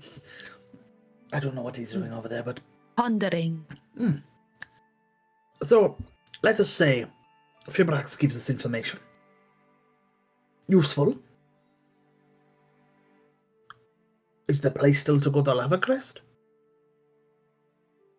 Well, there is multiple stones and multiple keepers, some that we don't know who. And I wonder, is there one in Lava Crest? Why would they go there? Sounds like they have a holding in Lava Crest. Maybe a safe place? Like the keepers or the crows? Oh, Talon. If the Iron Sworn are sort of bowing to Talon members, as we posed to be earlier, I would say that Lava Crest might be the hub, at least in this area, for where Talon are hiding out. Or maybe not hiding at all. Maybe they walk around, balls out, brazen as anything. Maybe it's a Well, the headquarters or dwarf- anything. The dwarf also said something about surface dwellers, so perhaps there is a community on the ground. Could be, yes. What do you guys It just it concerns me, because the letter says to bring the delivery to Shroudhaven, yes? Yes. Well, So part do we of it. think that is the end goal? I mean, DM, correct me if I'm wrong, but actually, I have the note. Doesn't it say they have to go through Lava Crest to get to Shroudhaven? There's supposed to be people there meeting them in Lava Crest that will lead them through to a passage to take them. Because the end goal is Shroudhaven. They're going to Lava Crest to meet up with people to get them out. You have got a mixture of different notes. What you have is a very smudged scroll, which appears to be signed by both Lava Crest Councillor Dorian, Emberforge, and Talon, which states deliver it to Shroudhaven. That's what you've made out of a very smudged message. However, we also know that same letter's been forged. Yes. So he hasn't wrote it. Someone has forged it to show that he's wrote it. Mm-hmm. In addition, you've also received a note that says to go to Lava Crest. Head south to Lava Crest. And we know Shroudhaven's more south. You know that Shroudhaven is in Umbrasia. You would know that based on the book that you got, which messaged about Look, or that told you about all I'm Shroudhaven. saying is I really think Shroudhaven is the final spot, and I really do think they're going to Lava Crest to get a passage to Shroudhaven or Umbrasia through Lava Crest. That to me makes the most sense. I think once we get to Little Rock and we get a map, maybe we can see where Lava Crest is and see possible entryways into. Is it Umbrasia? Is that how you say it? Yes. Maybe once we have a map, we can see that. Does anybody know where Grandhaven is? What? Grandhaven? Loses at you. Never heard of it. What is that? Well, I seem to recall that Remus said that somebody called Lena Leinhardt was a current keeper. And she was a confidant to the rulers of Grandhaven, which made me assume that that is a place and that is where she lives. I would probably know, wouldn't I? You guys can do a history check. Yeah. Sure. Diego, you have advantage. Ooh. Hello, cheeky advantage. 6. Doesn't matter. Wow. Okay. You're so tired. Lucky. Lucky. These We're are about to go to lucky? sleep. You rolled We're a about to 4 go to and a sleep. 6 with your history check. Do we all So get does- to roll this one? Anybody who wants to do so, if you want to see if you know or have heard of Grandhaven, you can do so. Another 4. 24. Just Okay, cool. well, We have a 9 from Mirabelle, a 10 from Sylas, 16 from Ashira. After 3 rolls, it was a 6 from Diego. We have a 24 from Zelentrus and a 3 from Judge. Everybody who rolled a 10 or lower, you have no idea what this place is. I will say that leaves Zel and Ashira. Ashira, you've heard it in your travels. You know it relates to humans.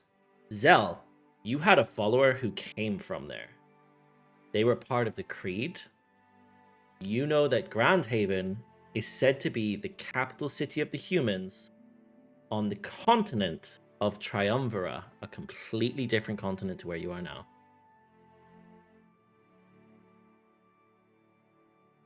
And Grandhaven is like the human capital city. 1 second, It's a just finishing the note. Yeah, that's fine. It's a kingdom. Yeah, write that one off the list. We ain't going there. Let's take notes. Triumvria, did you say? Triumvira, yes. Triumvira. Triumvira. IRA. Grandhaven, that's on a different continent. That's the capital of the humans in Triumvira. Yep, that's the one. well, Well, at least we're That- not worried about that one then. I think that is outside of our capabilities, perhaps, to worry about. As you guys have this conversation amongst yourselves, Elirr puts his hand up in the air. Elirr, what do you do? I say out loud, me good, friends and I, going Lava Crest, tracking thief. Is there keeper we should seek or help? Who to trust? Alariel Celeste safe?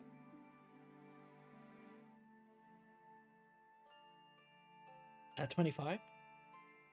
I've got 24. 24, 23 or 25. 24. You hear nothing for a good moment, whilst the others are all having their conversation. And as you go to sit down, you then hear, "Glad to hear you're okay, boy. How come you're in Lava Crest? People are safe. No one would dare come near the spire whilst I'm at the helm. See you soon." Yeah, that's such foreshadowing. They're about to get fucked up. I over like there. how he didn't answer anything Yeah, he didn't about any of the which fucking keeper, anyone to trust in Lava Crest. Yeah, Just fully Yeah. blanked him.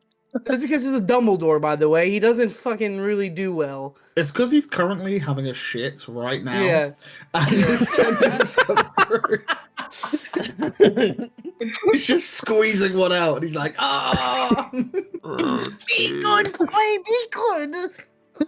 Oh man. Okay, yeah. Um, Great introduction to the character. But yeah, that's what you hear. Dumbledore. He confirms that they're safe We- and that no one would dare attack the spire. And he's curious why you're in Lava Crest. We were sent to help dwarfs, and tracked someone towards Lava Crest. Seems like bad guys in hoods. That it? Cool. Seems like bad guys. You just, I'd say Everywhere. that you just keep saying, like, you say something to Diego. Maybe you go, I'll have another glass or something. And then that just gets sent over because you realize that all 25 of the next words you say are responded. But there's no response this time as he doesn't respond. But you can tell that it has been sent and received because you do get that with sending. You would know if it failed. And I guess then he turns around to the rest and just tells them like, so he responded a couple times. He said the balance trembles but holds steady. The spire is sealed, which is academy, and no thief nor Talon will get in, and guard your heart, but not your secrets. Trust few. I'm at school. We increased security since the thief in Silventhal, so he knows. Hopefully you're doing okay. And then told him that I'm doing okay. We're going to Lava Crest to track said thieves. And ask him what we should do. And if there's any other keepers, but he kind of didn't answer that. He just wanted to know why we're going to Lava Crest. But he said as long as he's at Academy, everyone's safe there. And You did tell I him assume that Talon that's, have like 2 of the stones already, right? He's aware of that, right? well, he he must- knows Silventhal was attacked. He knows that Alright, at least so- one is taken. Yeah, I mean, and did you tell him that they were able to use the stone to get access to another stone? What? Yeah, but wasn't that just Sylvanthor's flawed security measure? Who knows? This could be a flawed across all of them. Oh Who knows, no, you right? don't think Thibrax has devised the exact same vault at the spire, do you? Listen, I'm gonna be honest with you. I wouldn't be surprised with how Savanthal did it. That the others might have came with Well, a group do you- decision. That that's how they did I'm pretty it- sure if he knows one got breached, he reworked security. Like he said, he increased security. I'm pretty sure it's Maybe- fine. He's a bit over careful, and he does things Okay, like good. twice or thrice because sometimes he I'm forgets. just thinking maybe these vaults were like a bundle sale and they all chipped in for them, and now they have the same one at all the 3 places, 4 places. He Right. does things differently sometimes. Oh, that is some great Sometimes family he doesn't business even for know about Ashira it. then, if that happened. Like her granddad should be like, I don't know, loaded with gold by now. That's crazy. You guys start to feel that the flames sort of flicker. You notice that outside, although it's still bright, you can tell it's getting a bit later on in the evening. What are you guys doing? Is anyone doing anything in particular? Does anyone want to try to repair that helmet we found? Is everyone okay on board with that? Sure. We can leave it on overnight, Yeah. eh? Yeah, just before need we help? forget. So I'll take on the anvil and I'll put the helmet on it. Yeah, you have this helm which looks like it's had multiple different stones almost plucked from it. It looks like they've been removed from it. And then there's the 2 on sort of just above the eyes, there's 2 opals. And then right in the center, there's a larger stone, which is a fire opal. The rest of it looks a little bit cracked now that you've taken it out of the, or crumpled maybe, now that you've taken it out of the bag. But yeah, you put it on the anvil to repair overnight. Yeah. I'll see what happens tomorrow morning. Yeah, sounds good. The rest of you. As it's getting late, do you decide to do a watch? What is it? What's the plan? You tell me. Let's do watch. I don't see well in dark. Maybe I do first. Whoever wants to join. I'm already out here. I'll take the first watch and I'll wake up whoever wants to go next. So you want to lay on the first one? No, I can take it by myself. That's fine. Okay. The rest of y'all can pair up. Sylas, wanna go second? Maybe. Oh yeah, sure. then I go with Sylas. Then I can go with whoever, or I can sleep through. I don't mind. There is something I'd had to wanted to talk to you about, but if you'd rather sleep because you need it, that's fine. It'll be fine. But we'll do third, and then Mirabelle and Zel can do the last one. Sure.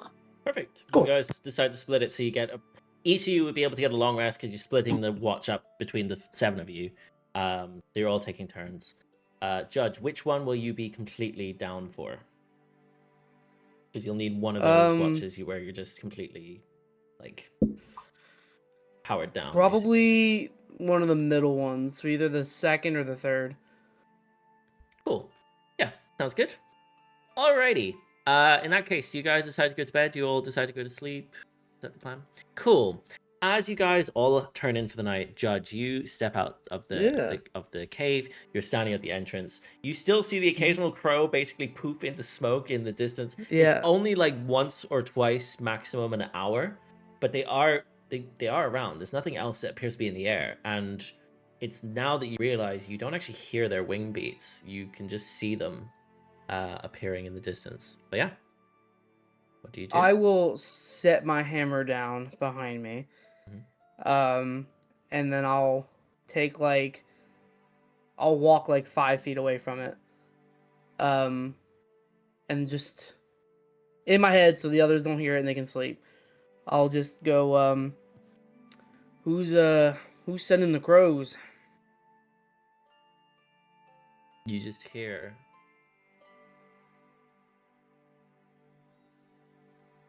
the crows are Nyrs, my child. The spirit beast.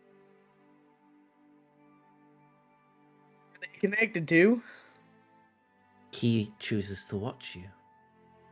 I protect you with my grace. Who is he? Nyr chooses to watch you for reasons we don't know. Nyr. Who's that again? Nyr is the crow spirit beast. Right. Which god is that connected to? Seraphine. Right. I must say, and you feel this warmth radiate through your body.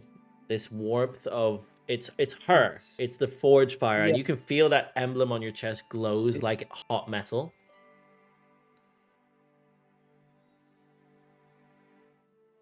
I will give you the answers you choose to seek. I can protect you whilst you're here in my domain. I knew Lava Crest well. Is that why that dwarf earlier, he gave me a bow?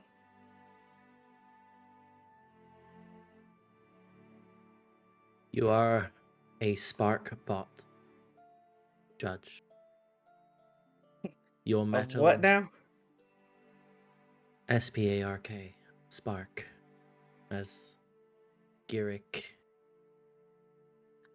called them. He and I forged you at the forge. You can tell there's some hesitation. Mm-hmm. Look, I don't want to know everything. There are some things I don't want to know. Maybe I'm just not ready to know. Maybe I'm scared to know. But there are some things that I feel like are going to come to light either way. And I feel like it's time that you at least... Oh? The answers you seek can be found at the vault of the forge beneath Lava Crest. Though you may not like what you find, anything removed remains there. What do you mean by that? The pieces of the puzzle of you that you can't place. What Kareth offers you as temptation The answers you seek, you can find there. It was where I once used the forge. My forge.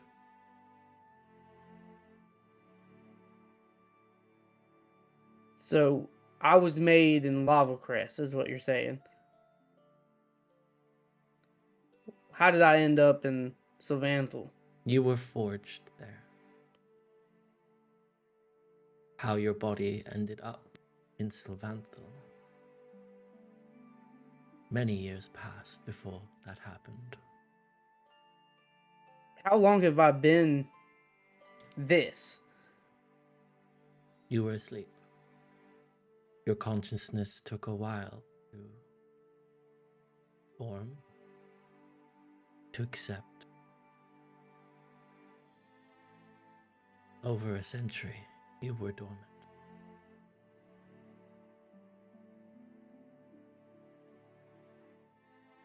The answers you seek and the questions you haven't asked can be found in the vault. Thistledown ensured that was the case. Look, I'm thankful you're telling me this. But I wanted to hear it from your mouth.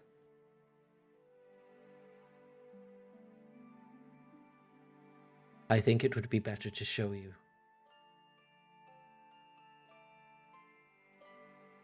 Only then would Show you me. understand. You're gonna make me wait till we get under a city. And how am I supposed to reach this vault?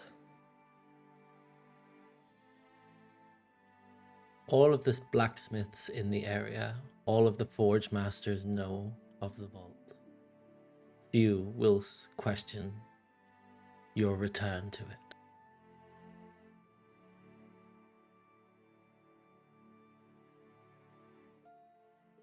The warmth that you felt starts to diminish slowly. I'm always here.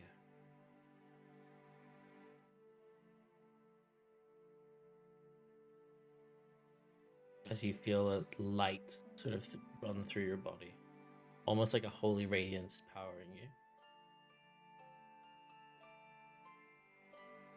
you. Part of Judge in this moment, he's frustrated. Yeah. Though he's intrigued, I would say he's just very frustrated. He's gonna walk back to the hammer, grab it, and he's just gonna look into the sigils on it. I'm starting to realize that maybe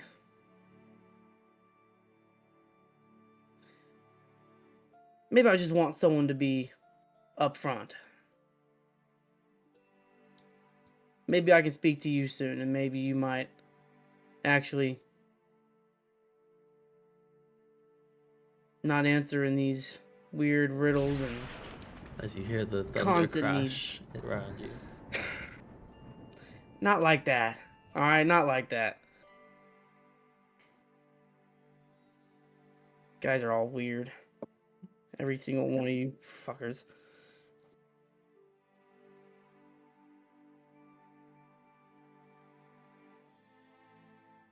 What do you do? At that point, I'm just in my head. I'm just like, look, if you want to give me more answers, I would just love to know my connection to Talon and the Alan I've seen in my flashback. Who is he exactly, and why have I seen that Alan? And that's it. And then other than that, I'm just gonna wait until the next shift is ready, and I'll wake him up. Yeah. You don't hear much, Of course not. but you do hear the voice of Kareth. It's not a party. I didn't invite him. You didn't.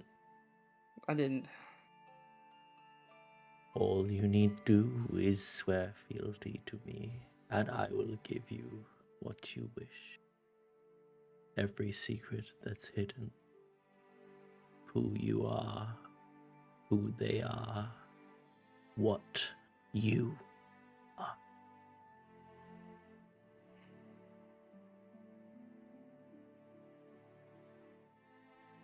Do you do anything? You notice as you hear this, the flame in the room roars slightly, and it lights up the whole of the cave. And outside, spouts of fire come from like geysers underneath the rock, cracking through. Damn it. Judges. Damn. Judge looks to the hammer, looks to everyone in the cave, and I think he's gonna pull out the Talon brooch that he's put away. And as he looks at it. Part of him, even though it'd be nice to just have all the answers, there's still this like deep fear of like what exactly did the gods do and what exactly is just tied to all this. And I think part of that scares him enough. And in his head he just goes, I can't. I'm not ready. Let me know when you are, as you just hear that.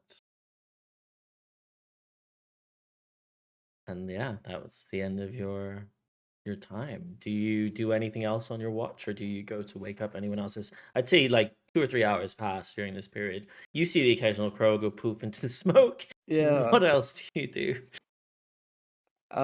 After the 2 to 3 hours have passed, I mean, I'm guessing that's my time up. I'm gonna go wake up Elirr and Sylas. Perfect. Yeah. As you go in, and yeah, you find Elirr and Sylas, and you wake them up. Yeah. It's that time already. I was hardly It felt asleep. like an eternity out here. Just have fun. I'll take some rest. We got it from here. Yep. Let's hope nothing happens, but you never know around these parts. We'll be fine. Yep. This is a weird place. And I'm gonna go into rest. Do you go into the cave, or do you stand at the gate, or like the entrance? I will be right outside, like the entrance, but I'm gonna go like full shutdown to where like they're really the only way to wake me. They're gonna have to like Yeah, they'll have to slam, actually wake you tap me up. Yeah, Yeah. perfect. Full power down. Cool. Sylas and Elirr, what is it you are doing on your watch as you come out and you're awake and you just look outside cave entrance and it's as bright as middle of the day was, where there's still lava crackling in the area. There doesn't appear to be much sunlight in this region as it's just a thick layer of ash in the air above you. What do you do? So we are like actually outside, right? Just Up to you. at the entrance. Yeah, you guys wake up inside the cave. It's up to you what you do. So, Elirr, do you Well- wanna stay here or go to the cave mound or? Well, I don't know. Should we have a look on outside? What's outside? Nothing happening. Nothing coming, creeping up. I don't know. Yeah, I sure. guess that's Let's, rules. let's out to the entrance. I grabbed the growling book with me just in case. Okay. So, Elirr. What's with the book? It's like trying to eat you, and then you're stroking it, and then you seem to talk to it. Well, it seemed to a bit of a miscommunication. It seems to be better now. It's someone more or less put his consciousness inside who knew Vibrak as well. Like he says he was keeper as well. So I guess we can learn from him. Maybe help us. Do you trust do him? stuff. Well, Vibrak wanted me to have book, and he knows Vibrak as well. I do, I guess. Should you trust him? Well, we have to trust someone. Yeah, trust is a thing that's pretty scarce in this area, I think. I've never been here before. This whole area seems like it reeks of death, destruction. Like not really at ease at here. Yeah, the air is uncomfortable. It's like heavy. It's not normal. Yeah, but And Elirr, if you everyone look up, seems yeah, go ahead. everyone seems to be on edge. No one Yeah, well, trusts anyone. have you seen the environment? Have you paid attention to what happened before? Like, Ashira's ex-boyfriend is apparently like the big man of it all in the middle we're chasing now, so Well, Diego also has that lady that was doing weird stuff, right? So true. Judge doesn't really talk about the things that has happened with the gods. Zel maybe apparently has like four people in the stone, which he can't throw away. Well, he can throw it away, but it comes back. Even Mirabelle, she stares in the fire and sees faces. Like, what's going on? well, and I don't know where I came from. Like, Vibrak found me. I found stories. What about you? Do you know family? Yeah, I have my mom, my dad, I have friends. They're on the other side of the mountain. Like, we were given a chance to visit before, but the city needed us, so we traveled the other way. Now I'm wondering if I would ever see them again. Well, seems like we working for something greater now. What is it? Can you trust the gods? Like Zell, oh, he said it before. You can't trust them. And well, I'm just happy I follow the stars, right? Like the stars is they're not a god. Like I don't have a conversation with gods. I just follow constellations and they guide me through. Well, I trust the master. He seemed to have trusted these keepers. So I guess it's important. So it's important to me. But and then the question remains, can you really trust your masters? Are you trusting someone who is not giving you the full information? Well, I think it's he trusted me enough to send me out to give me this, and I holds up the book. But in the end, it's like when you read a story, someone can tell you the end, or you can find out yourself. So I think it's a bit like that. It's my own journey, and he gives me freedom to discover. Makes sense. Question to DM while this conversation is happening. Are there any stars out, and what do I see in particular? You struggle to see them. They would be out, but there's a very thick layer of like ash in the skies above you. It's very dark and it's almost hazy. If you're looking up at them, you can see he's looking one up. just through the haze. Yeah.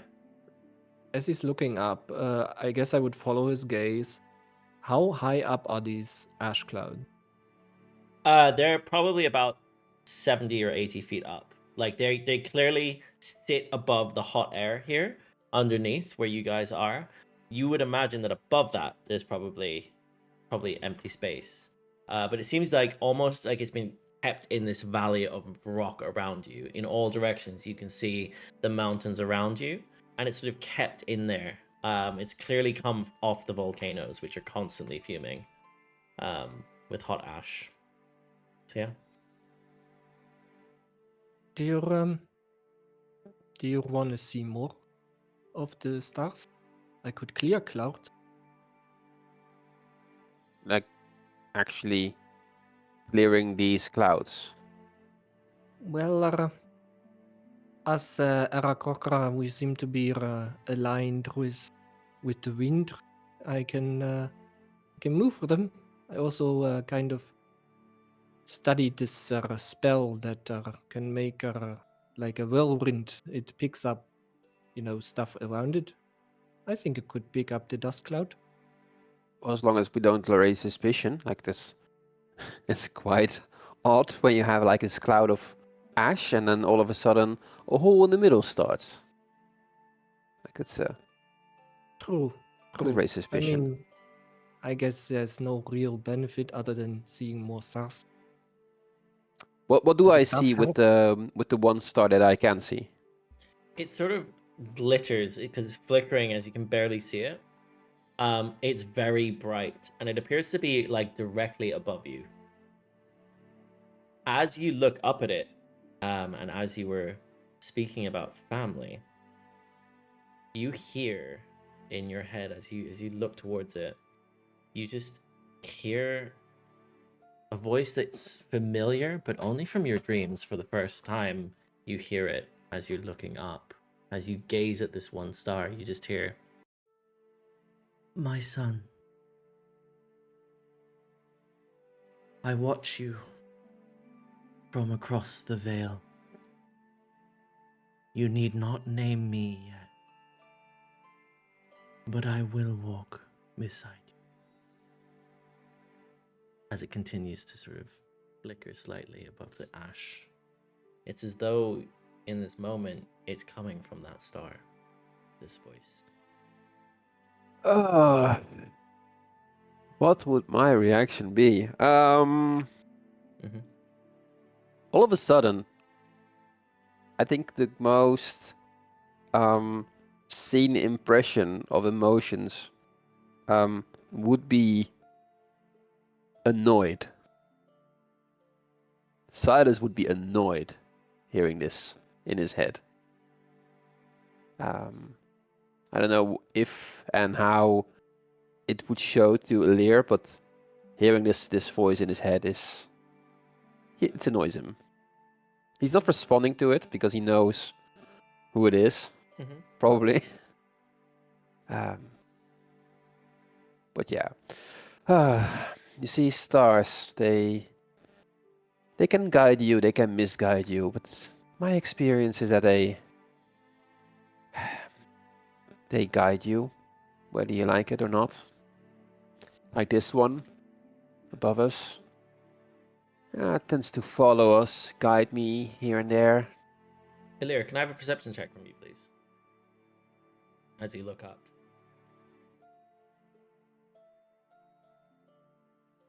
50. With 15, you don't see a star.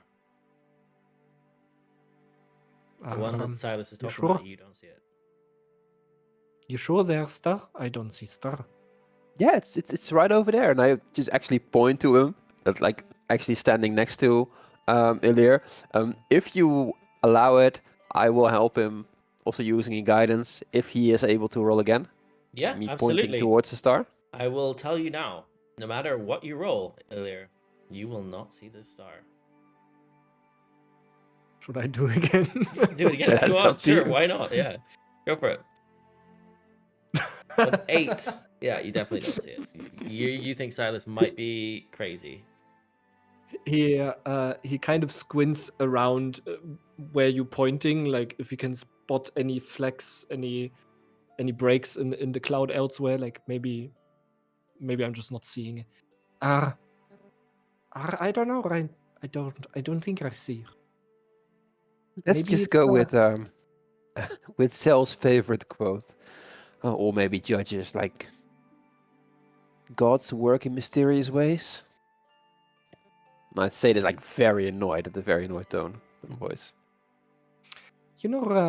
Sometimes I would love some direct guidance. Usually books always guided me. You could always trust books, but now this book, it's empty, but it speaks.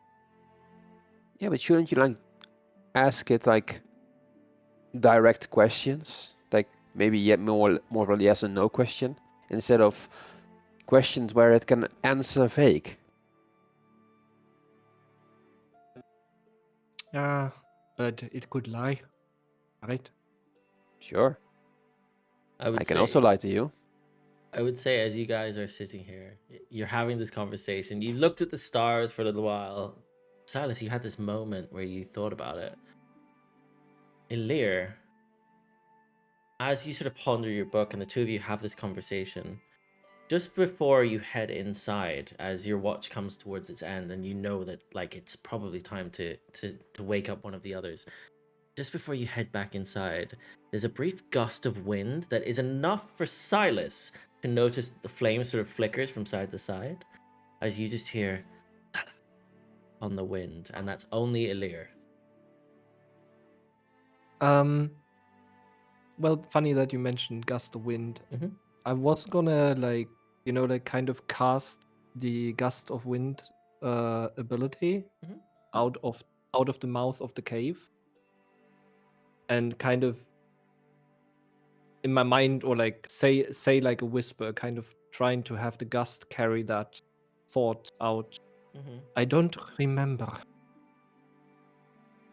You push it out. Sylas, Yeah. you see this spell being cast as like it's almost like a gust of wind going back out. The flame inside stills for a second, and then Elirr, you just hear. One day you'll remember who you are. Mufasa. That's what I. Simba. We all We all- we all thought it. We all thought it. But yeah, and as you guys Cool. step inside, I will ask, is there anything at all that either of you do before you move on to waking up the others? I do one thing if Mhm. Elirr has nothing else. Go ahead. Elirr, I've one question. I just noticed that since last night, days, you are not the only one who can fly again. Like, Zel grew wings? Like, Yeah. What's that about? Do you know anything about that? Like, is it an SMR thing? He told me before it's an SMR thing. Never seen such a thing before. Well, I guess he did say he had this cult, right? And I guess Asamar they connected to gods, right? So So they seem. maybe that lets him do. My wings are here. They always here, and he kind of flaps them a little bit. Does all SMR have wings? I believe the first one I met, there weren't many at Spire. Interesting. Have you seen any before? No, Zel's the first. So I was wondering. Well, he says it's normal. I guess it is. I don't know much about Aragorn myself, so Maybe you should talk to Zel one point, but later on. Let's wake up the others. sure. Before you... As Elirr bets down, he will write one last question in the book, but when he's in his tent. Okay, before we get to waking up the others, what would you write down?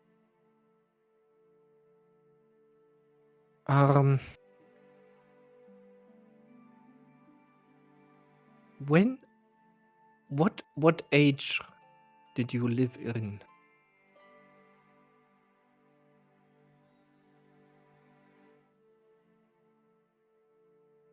You just see the ellipses again, and then it quickly writes 1,240 was my last year.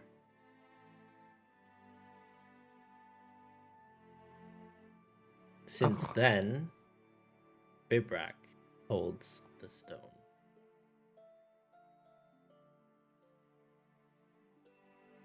Cool. Yeah.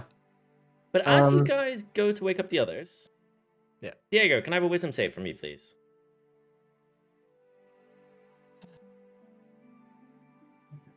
No. Gonna have to do it, I'm afraid. We can't continue without it. I'll use a lucky. Can I do that? You rolled a 6, so I will allow a lucky. Am I allowed one? Yes. 16? That's pretty good. 16, Mate, yeah. it doesn't matter what you roll. It doesn't matter what you roll. It's a fail. No. Yeah. DC, Sorry, DC. DC's 50. DC was 15, so yes, you Oh, succeed. okay. As nothing happens and you are sound asleep. But you are then Oh. woken by Sylas and Zell, right? That's Sylas and Elirr, sorry. Yeah. Cool. And that's yeah. Sorry, I'll let you continue. As you manage to get the full long rest. Yeah, I would go and wake Diego, I guess. And Sylas, do you wake Thank Ashira? you. Thank you. Nothing Yeah. happened. All out of the ordinary. Nothing to be seen. So Okay, good. I think Judge is still up there. So if you need him, just give him a whack, and he should wake up. And if anything else is needed, I'll be here. I'll wake up the others. Let me know. All good. Diego, you're no longer exhausted, by the way. As you even lose better. that level of exhaustion. Perfect. I'll leave it to you. I will sit by the campfire waiting for Ashira to come over. Did someone wake me up, or They would have done. I would say so. They haven't said it, but they would have okay? I would Yeah, say okay, so. okay. Sure, I've walked over. Has a look. If there's anything left in that wine bottle that was opened earlier in the night? Just a little bit. And if Probably so- enough for 2. Yeah, she would pour Diego and herself what's left of it. Oh, thank you. Well, hopefully it can help you sleep again after the watch is over. I've slept pretty well tonight, to be fair, so far. So, yeah, looking promising. But, you know, I still want to know why. Why you have nightmares? Yes, why is it still ongoing? Well, do you still think it is Talia? I'm not sure. I would imagine so. The nightmare, DM, the nightmare I had the night before, was it the similar sort of nightmares of being in the swamp and... Would you is it like the same to sort of recall thing? what happened? Well, you didn't tell me I didn't what tell you. happened. I didn't tell Okay. you. I'll need a history check from you, please, to see if you can recall what happened. What? Mm-hmm. 4. I'll use a lucky. It's my last one of the day. Oh, Okay. wait. Yeah, technically, I've not had the full long Technically, it would rest be yet. the next one. It's my last one. Last one. It's my last one. Okay. 16 again. Okay. Okay, DC was 15, so yes, you remember. Yay. Diego, you recall that in your nightmare the night before, you were standing beneath a silver sky. The moon was hanging low. Too low. The light coming from it bled into the mist around you as you stood in an open field. It was forming faces, this mist, as the light caught it as it was coming down, and you saw in the mist your brother, Javier, stepping from it. His eyes were hollow, his voice softer than you remember, as he said to you, "You were always the moon child, Diego. I was the shadow. I followed, while you basked in her light." Behind him, with a 16, you remember seeing a woman taking form, standing almost behind the mist at the edge of this field. She was radiant, elven-faced, her hair flowing like the night sky itself. Without being able to tell who this was, you knew this could only be Callista. the goddess of dreams.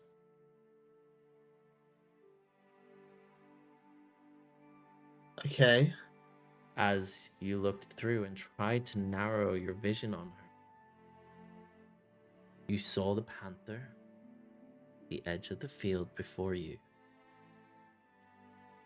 and you heard from Javier, the dream is breaking. And when it does, so will you. As you saw the moon shatter like a pane of glass. And you woke in a sweat, running down your face. You suffered that level of exhaustion, and you faintly remember just this elven goddess at the end of the horizon, one that you can only imagine is that because of the proximity to the panther that you now know is hers. You don't recognize her, but you can only imagine I that's don't who you recognize saw. her at all. No. Because I've seen...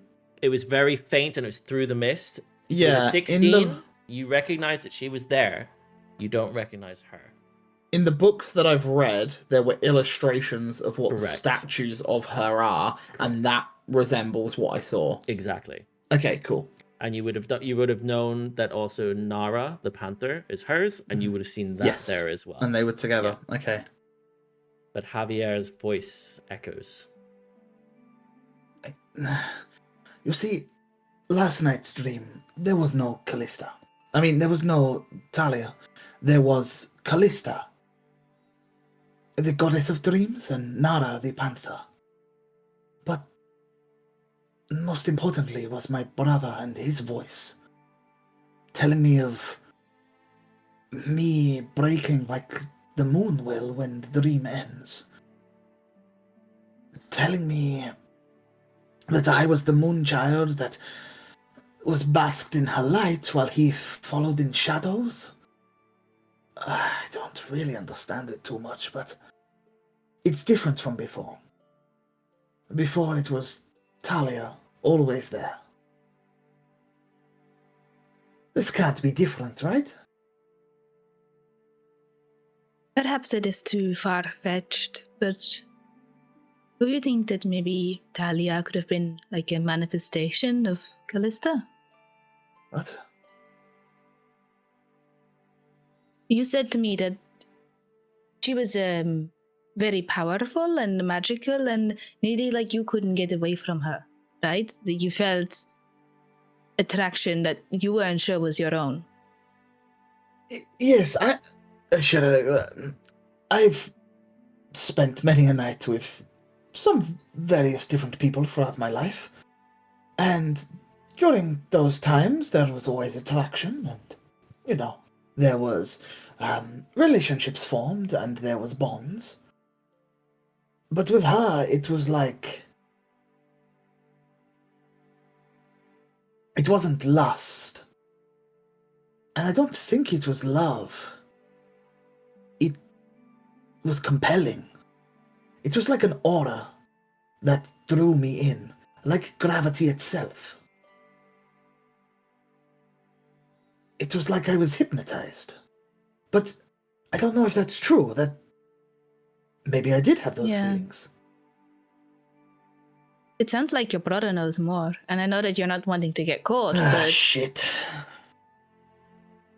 Speaking of, I have had something I wanted to bring up to you for a few days. It wasn't me. I hope not. You weren't alive. Well, no, you weren't alive.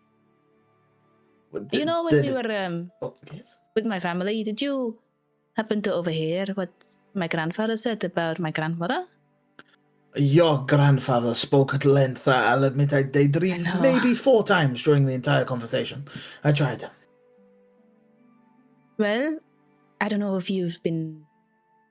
Well, if you picked it up ever while hanging out with us, or if Arya told you anything, but Evelyn, my grandmother and Remus's wife. Yes. She passed away a long time ago. Okay. 30 so years ago. And it was only a few days ago when my grandfather told me what happened. She was murdered by her own, as she was a member of the coalition in Stonehaven. Oh. Yes. Now look, I know you were in the coalition, even if it was only briefly.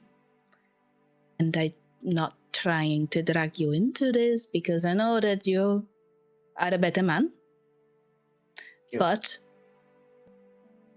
perhaps you know a way in to the Stonehaven Coalition building. Maybe you know where they keep their archives or records that are not for the common eyes.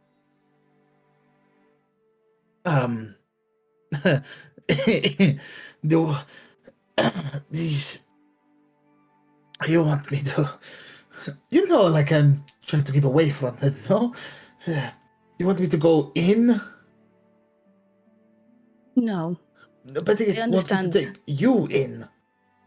You can tell me where to go. You No. have walked their halls. You know the habits. You know maybe the Oh, schedule they have. God, If anyone in this group can help me, Diego, it's going to be you. this is such a bad idea. But there's definitely a way. Oh dear. I might need to Whereas shave. they are not going to expect you to walk into the halls of Stonehaven Coalition building. I think that is the last place they go looking for you. No, but they will know of me. But I guess there's one other option. What I is could it? always become my brother.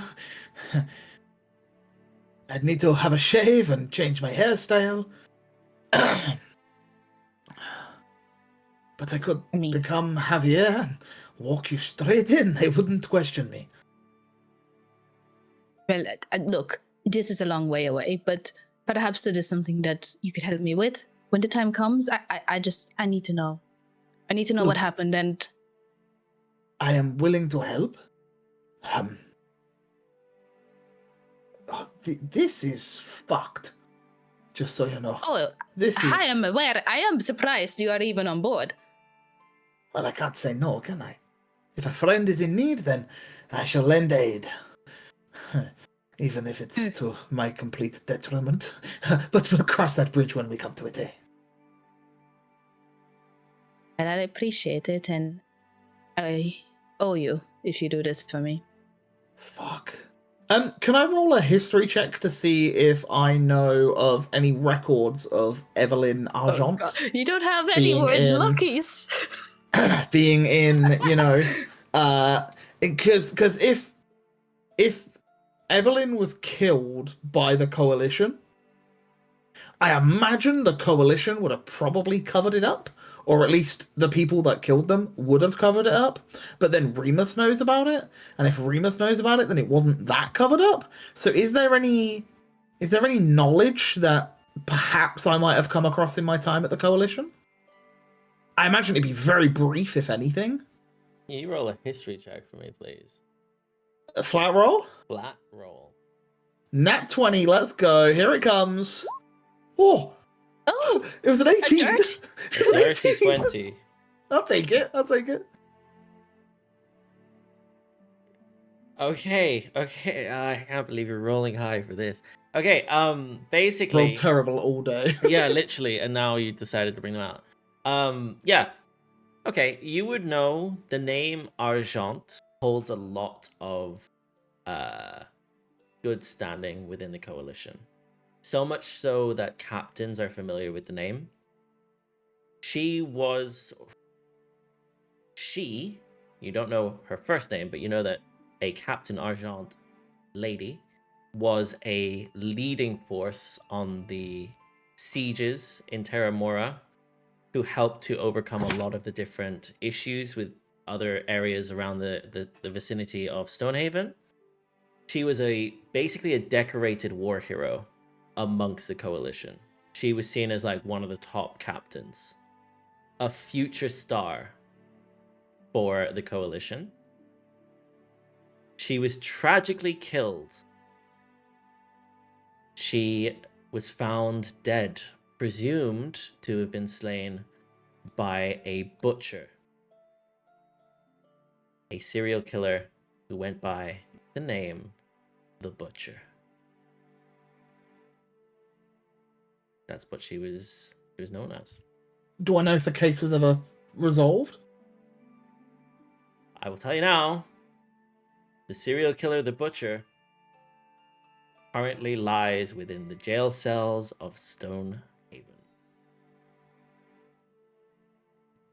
And has done for like, what, 30 years? Yep. They have been behind bars for about 30 to 40 years now. Oh, damn. Well, before we wake anyone up or, go to sleep or whatever we're going to do, from my time in the coalition, there was, she was a decorated war hero. She was fantastic, but from what I heard, she died by the butcher. A serial killer, one at large. Well, not anymore. He's been in prison for like 30 years in Stonehaven itself. Well, that is just very convenient. Yes. Okay, I don't. let me think on it.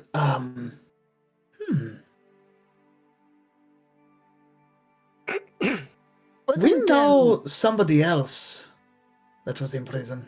Maybe we should have a word with him in the morning. Yes, there was only one other one in prison in Stonehaven, right? So Yes. And he got out? well, yeah, but yeah, let's speak to him in the morning. Okay, good. Good chat, thank you. Yes, you think of anything, a favor that you need, and I'll help you. I'll create a list. Okay, good night, Ashira. Good night. Wait, who's next? Zel and Mirabelle. I will get one of them. I'll Sure, go to the get the closest stand to me, whoever is closest. Okay. Yeah, you walk in, and Mirabelle and Zell, the two of you are awoken by Diego and Ashira respectively. What do you do? Our Well, turn? Okay. yes, just you, me, Judge in cooldown mode, and all the voices in your head. They've been pretty quiet this evening, actually. Why is that? I don't know. Well, I know a little bit. Whatever that new thing is has done a number on them. Why, You, honestly, I've gone from, detesting Seraphine to being a little bit worried about her. I don't know what's going on in there, but it just doesn't seem right. But there's more that doesn't seem right here. Tell me honestly, Zell, why are you here? Why am I here? Yes, why are you going on this whole quest?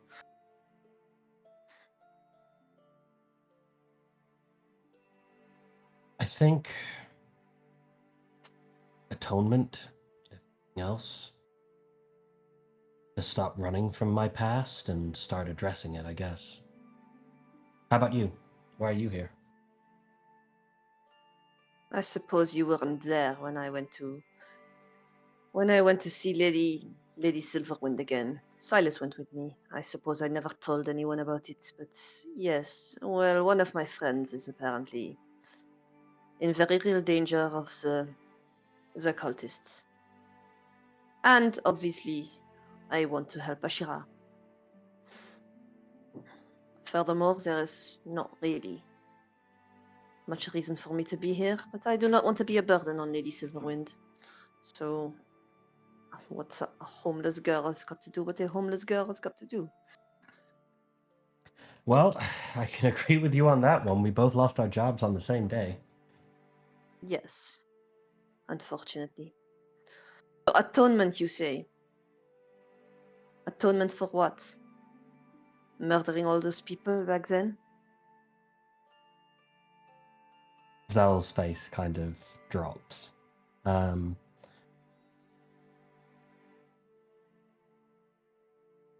You know, I knew Is one that of why them. you want? Which one? A friend of mine. What's their His name? name, his name was Brutus. He was only a child, a little bit younger than me. He was also an orphan at the Second Chance Orphanage. Unfortunately, he was not picked by any of the nobles like I was. And due to his size, he was easily mistaken for an adult. But he was slain in cold blood by those followers of yours all the same. You think it was? I'm guessing I know. I'm guessing I know them, Max. You don't know the child that she's mentioning. Oh, This was okay. one of the casualties that happened during the Right, massacre. okay. The name Right, doesn't okay. ring any bells. So you think it was my people that did all the killing? You think it was under my command that they did all the killing? The Stonehaven massacre, done by people who follow the Zelentrus creed? Come on now. It's a very self-absorbed name, don't you think? We started the creed because it was to help the least fortunate find a home. Funnily enough, one of the orphans that didn't get picked from Second Chance. They were a member. You might have known them. Asalia? Yes. Dwarven girl. I knew them. Yes, I knew her. If the creed hadn't been there, she would have struggled and starved on her own. But we gave her a home. We fought for her. We did what we could for her. The truth of what happened during that massacre,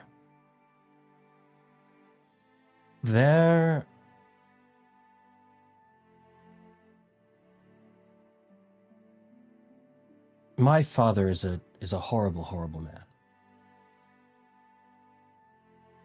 But my adopted father was a brilliant human. Brilliant gnome.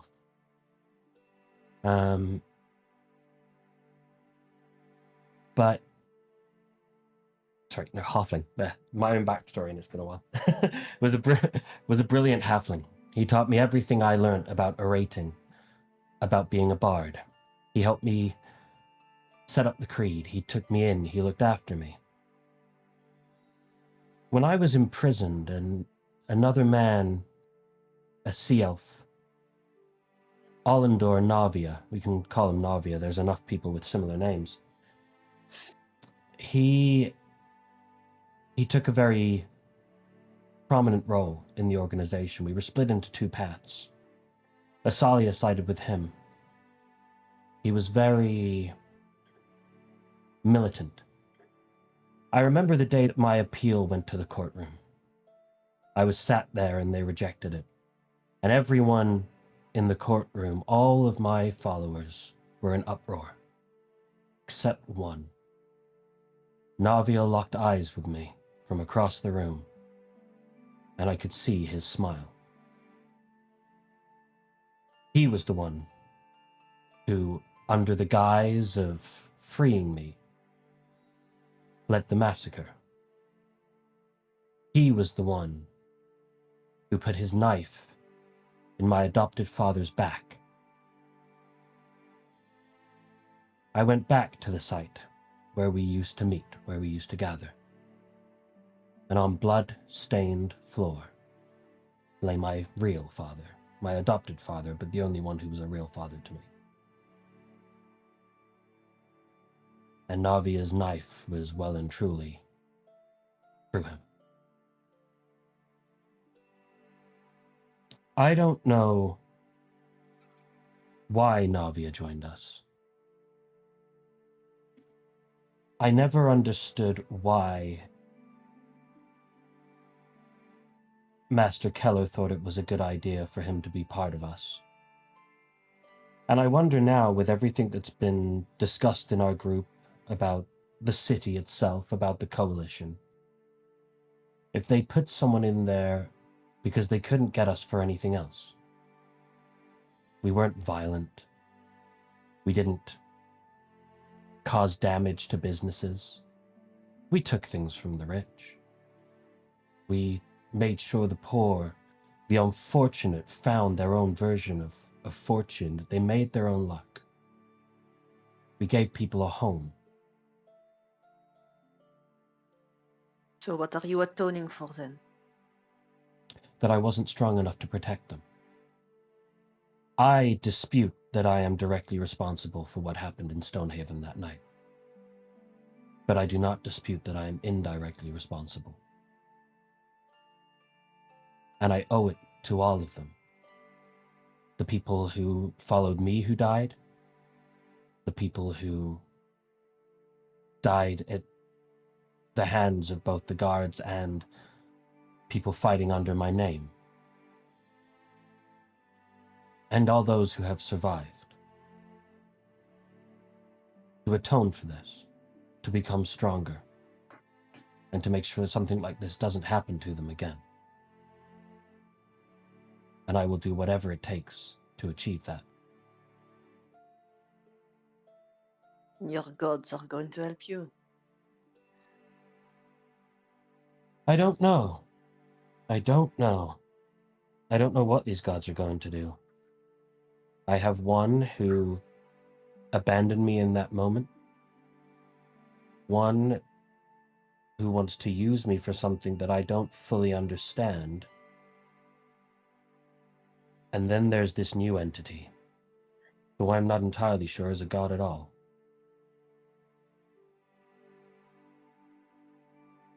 You can judge me, Mirabelle, for everything that has happened. But I just ask that you keep an open mind into how I am with you, how I am with the others, and how I am going forward. Perhaps you should put more effort in rejecting them altogether, no? If they are all tugging in you from different directions. Perhaps none of them have the right answer. And you need to find your own path without following any of the so-called gods. I agree. I make no intention to follow any of them. To levy their powers, maybe, but no intention to follow them. Because like I said, I have to become powerful enough to protect my people. Do your people even still exist? Yes, a few. Oh. A handful. And would they follow you blindly again? I hope not blindly, but I hope to give them a light that they can see. Interesting. For a while, I was under the impression that you were just here to make followers out of all of us. No, there is... Back then I was making followers for Azulara. I was under the wrong impression that what I was speaking was the truth. The true teachings of Azulara. They weren't. They were my teachings, they were my beliefs, and other people agreed with them. This is not a belief system that should have a god at the helm. This is not a belief system that should have a leader at the helm. This is a belief system that people should work together as a community for.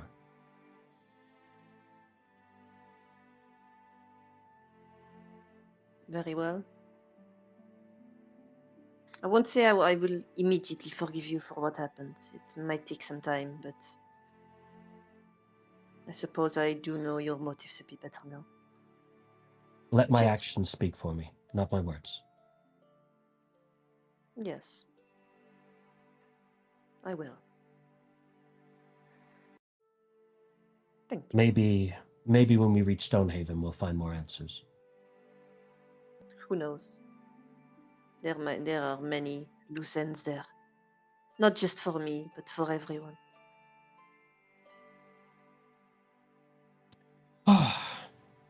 Well, on a lighter note, have you made much use of that beauty kit that I sent your way? Oh, every morning. Thank you for that. I'm glad. I appreciate you coming to me, though. I'm sure it's been on your mind for a while. It has. But, you know, with all the gods taking up much of your attention, or entities, or whatever they are, plus I've been, you know, I've had my own share of problems recently. Things in fires? You could say that. Many visions, many telling me things I already know, many more being cryptic. I try to do the same and not pay much attention to them. But it's hard when your hand constantly keeps itching. Well, how about... can I make a nature check, please, DM? Is there anything that I could take a look at around that maybe like some kind of rock kind of a specific mineral that could be used to be quite soothing for itches and things like that? A lot of the stone in here is quite dry. There looks to be stuff. It's almost like if you imagine sort of ash from fire that's been burnt down, wood that's been burnt down. There's a lot of like chalk kind of stone, like maybe black stone.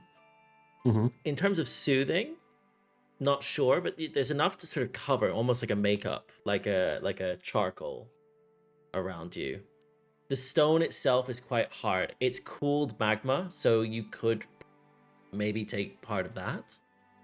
It once held flame, but now it's cool. So maybe there's something poetic in that. What about the nightshade scented mystery powder? Could I make a nature check on that to see if what the properties of that might be? Definitely do, yeah. Go for it.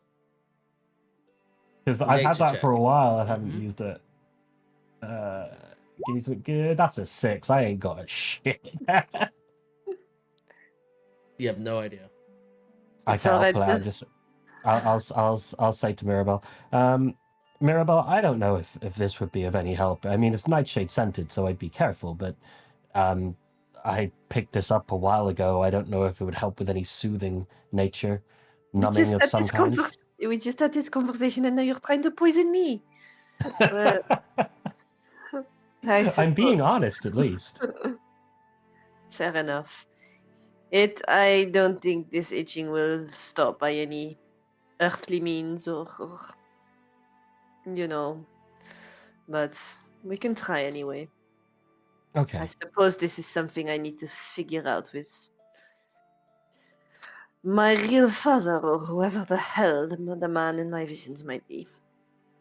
Well, if you want a friend to talk about father problems with, I am more than happy to listen and talk about my own. I'm gonna need all of you for help with this whole god and entity thing.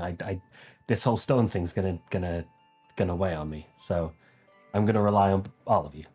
Maybe there are other ways to get rid of it. I mean, Maybe. throwing it away obviously doesn't seem to work. Maybe there's something that can, I don't know, destroy. Maybe some magic that can destroy normally indestructible things. I do not know. We'll have to find out. But I also can't leave Seraphine I'm alone sure. to fight I'm this thing. sure if she really is a good goddess, I'm sure she'll have other ways of finding you than through I a don't think stupid she's stone. good. She's one of the dark gods. I don't think Well, she's good. in that case, she can fend for her own, right? Not the way of the creed. I don't think a god will adhere to the creed anyway. About me adhering to it, not a god. As you guys share this moment, you notice that there's a bit of warmth coming from the entrance as the sun obviously is risen in the sky, and although it appears the same outside the cave entrance, you know it's now morning. As I would say, all of you have benefited from the effects of a long rest. Each of you, including Diego, can roll that, get your health back, your spell slots, anything you were missing. I know you did have one yesterday, but Diego, you're no longer exhausted. Congratulations. A lot of things were said and spoken during the night. Is anyone doing anything first thing in the morning, or are you guys gonna pretty much head straight on out? Am I getting questioned? I'm getting my stuff and I'm starting to head on the road. We can walk and talk. I think Yeah. Diego would shelf it unless Ashira brought it up Mhm. until the evening when they rest again. Is what Diego would plan to do.